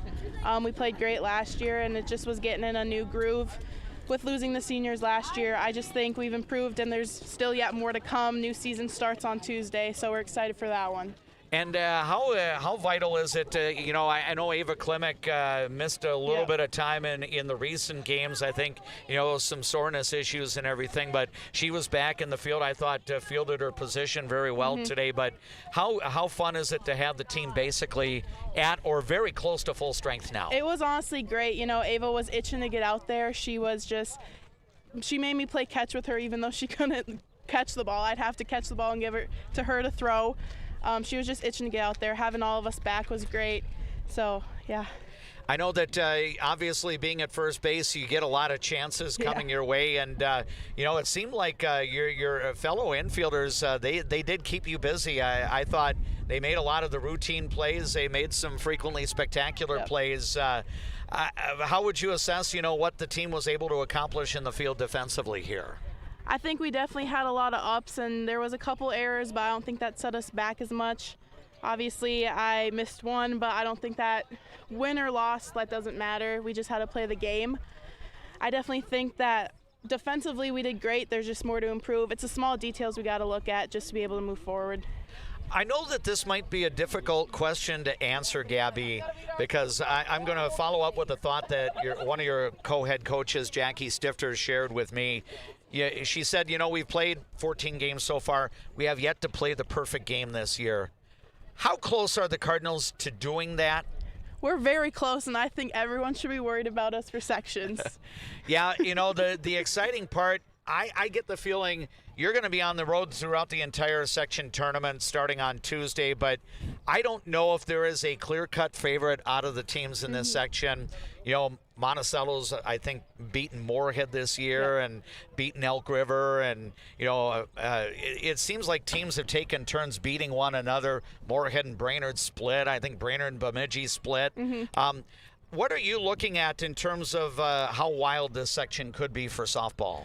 I think it can literally turn at any moment. Once we fix the small details and just get a hold of the ball, I really think our team will play that perfect game, and like Stifter said, the best is yet to come. So we're all super excited for it. We're not going to hang our heads about this game, but we definitely got to move forward tomorrow and on Tuesday. So. Very good. Gabby, I'll talk to you as we get into the break here, but congratulations on being honored before the game, and congrats on a good performance today, and fun to visit with you. Yeah, thank you. That's Gabby Rassett from the Alexandria Cardinal Fast Pitch Softball Team, our Quality Toyota Cardinal Athlete Player of the Game.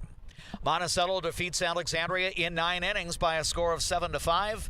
We're going to take this time out on our platforms, and we'll continue with more of our post-game report after these words. Trum Drug has things in every aisle that you won't find anywhere else, and many of them are made right here in Minnesota. Stop in and grab something for yourself, a friend, or family.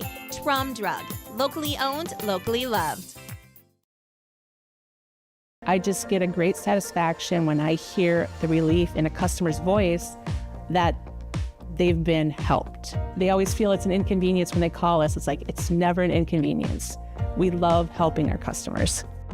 At Viking Bank, we're invested in your journey. I see generations who are passionate about what they did. I hope that I can leave a legacy of compassion for people and love for family and friends. I'm a nurse at heart. I went into this to take care of other people. What we say as nurses and as teammates matters here. Come on over, you'll love it. You will get to experience so many things and help many people. If you haven't experienced all new Woodies, you're missing out on the best clean in town. We installed all new equipment and high suction vacuum service, but kept our personalized touch with our pre-wash and hand drying service. Get your shine on at Woody's Car Wash in the heart of downtown Alexandria. Enjoy life at the lake and work for a growing company that offers rewarding careers and cares about your well-being. Agard, we build cool machines and are hiring for multiple positions across the organization. Plus, no-cost health benefits for you and your family. Get great service at Alexandria Motors. Serving your family for generations and generations to come. Stop in for a great deal on your next vehicle. Alexandria Motors. One low price, plain and simple, always. At ALP Utilities, we're proud to be a community-owned public power and water utility. That means local decisions, reliable service, and reinvesting in Alexandria. From classrooms to sidelines, we're proud to be a part of the moments that bring our community together. There is a man, an insurance man, located in the birthplace of America, where he is committed to helping you find the best coverage for your needs. Welcome. I'm Keith. When you think of insurance, think of Bill Marks, where we do the shopping for you.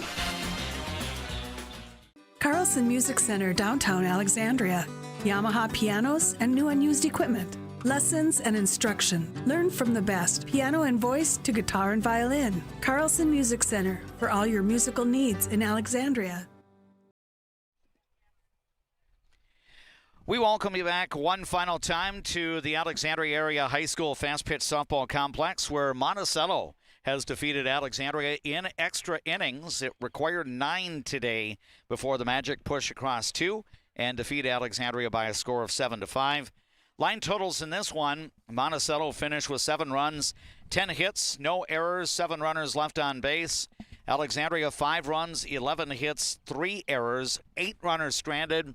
Notable that the Cardinals left runners at second and third in the bottom of the 7th inning after tying the game up.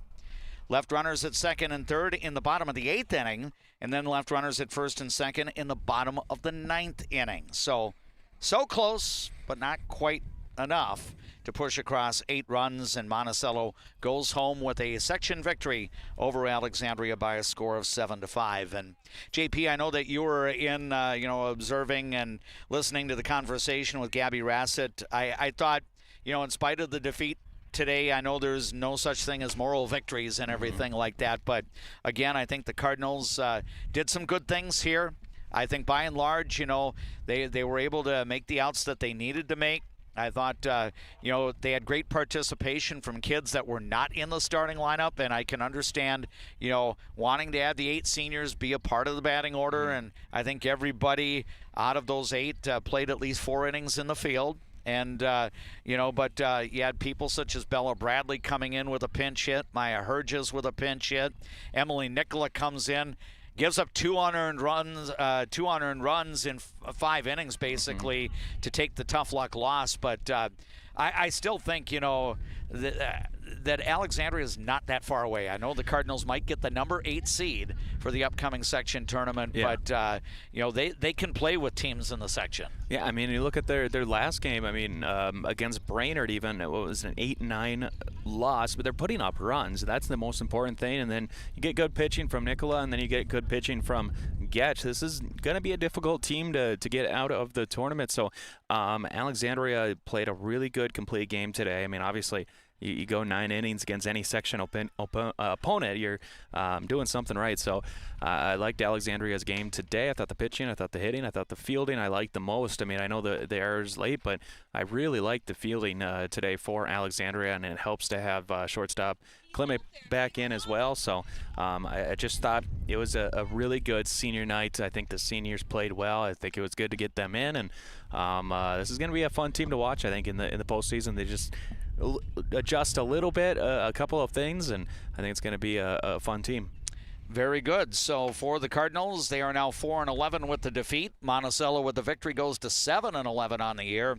The Magic will be hosting a couple of games coming up on Saturday. I believe those are 2 games against section rivals down in Monticello. I think St. Michael Albertville is one of the teams, and then Bemidji is also going to be visiting Monticello tomorrow. So the Magic really have the opportunity to enhance their resume. I think Monticello, with already 4 section victories out of their total of 7, are in a good spot. I think they could get a home game. I don't know if we would see Monticello right away on Tuesday, but maybe later on in the week. What's to say we couldn't have a Monticello-Alexandria rematch? I mean, we don't know who's going to be number 1 right now, and we don't know who's going to be number 2, 3, 4, 5, 6, or 7, or 8. So, I mean, it's one of those sections, and I think it's just such a close, competitive one that, we'll find out. And I think Alexandria's going to have confidence against whoever they play, and going to have to come out and play really good, and just tweak a couple things. And I mean, if we get this game again, I think it could go either way. So it'd be a fun one to have this team again. Obviously, Monticello would most likely be the home team in that case scenario. So you go to Monticello and see what you can do. Well, again, the teams still have some games to play on Saturday. Alexandria is going to be over in Morris for 3 games tomorrow. I believe Coach Jackie Stifter mentioned as part of our Juettner Motors pregame show. The Cardinals will face the host Morris area Chicago, Alberta Tigers, then have a game against Kirkhope and Murdoch-Sunburg, and then a game against a team from Class 3A that Alexandria actually defeated last year, that being the Grand Rapids Thunderhawks. But now the teams are going to meet in a neutral site over in Morris tomorrow. Games at 10, noon, and 2 p.m. JP, I hope you enjoy your weekend ahead. Always great to work with you, and we'll catch up with you again on Monday morning over on Z99, our today's hit music radio station, and enjoy your weekend. I appreciate it. We'll see you then. You have a great weekend as well. Will do. JP Boline is my broadcast partner for Alexandria Cardinal baseball and fast pitch softball throughout the spring of 2026. Our next play-by-play broadcast will be on Tuesday. Weather And playing conditions permitting, Alexandria will open up in the first round of the Class 4A Section 8 softball tournament.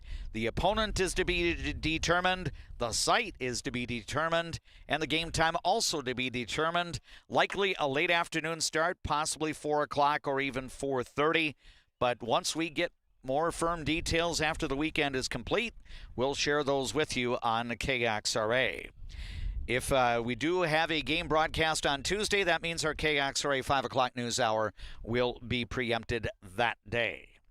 Tomorrow on KXRA, following a homegrown between 9:45 and 10, you'll hear the next edition of the Cardinal Athlete Profile Interview Series, brought to you by Quality Toyota of Fergus Falls. Earlier this week, I had the opportunity to visit with Micah Kitzman from the Alexandria boys track and field team. He set a meet record earlier this week when Alexandria hosted the B. Lorman Alumni Track and Field Invitational at the Alexandria Area High School Stadium. My conversation with Micah Kitzman for Alexandria boys track and field will air tomorrow morning between 9:45 and 10 when Quality Toyota brings you Volume 18 of the Cardinal Athlete Profile Interview Series for the 2025-26 school year. Big thanks to Jay as our videographer on site here at Alexandria Area High School Softball Complex. Thanks to Jackson back at the KXRA radio studio in downtown Alexandria. And thanks to all of the boosters of our Alexandria Cardinal sports coverage. Today's final again in 9 innings. Monticello defeats Alexandria in softball 7-5. For JP Boline, I am D-Mac Dave McClurg saying good night from the Alexandria Area High School Softball Complex.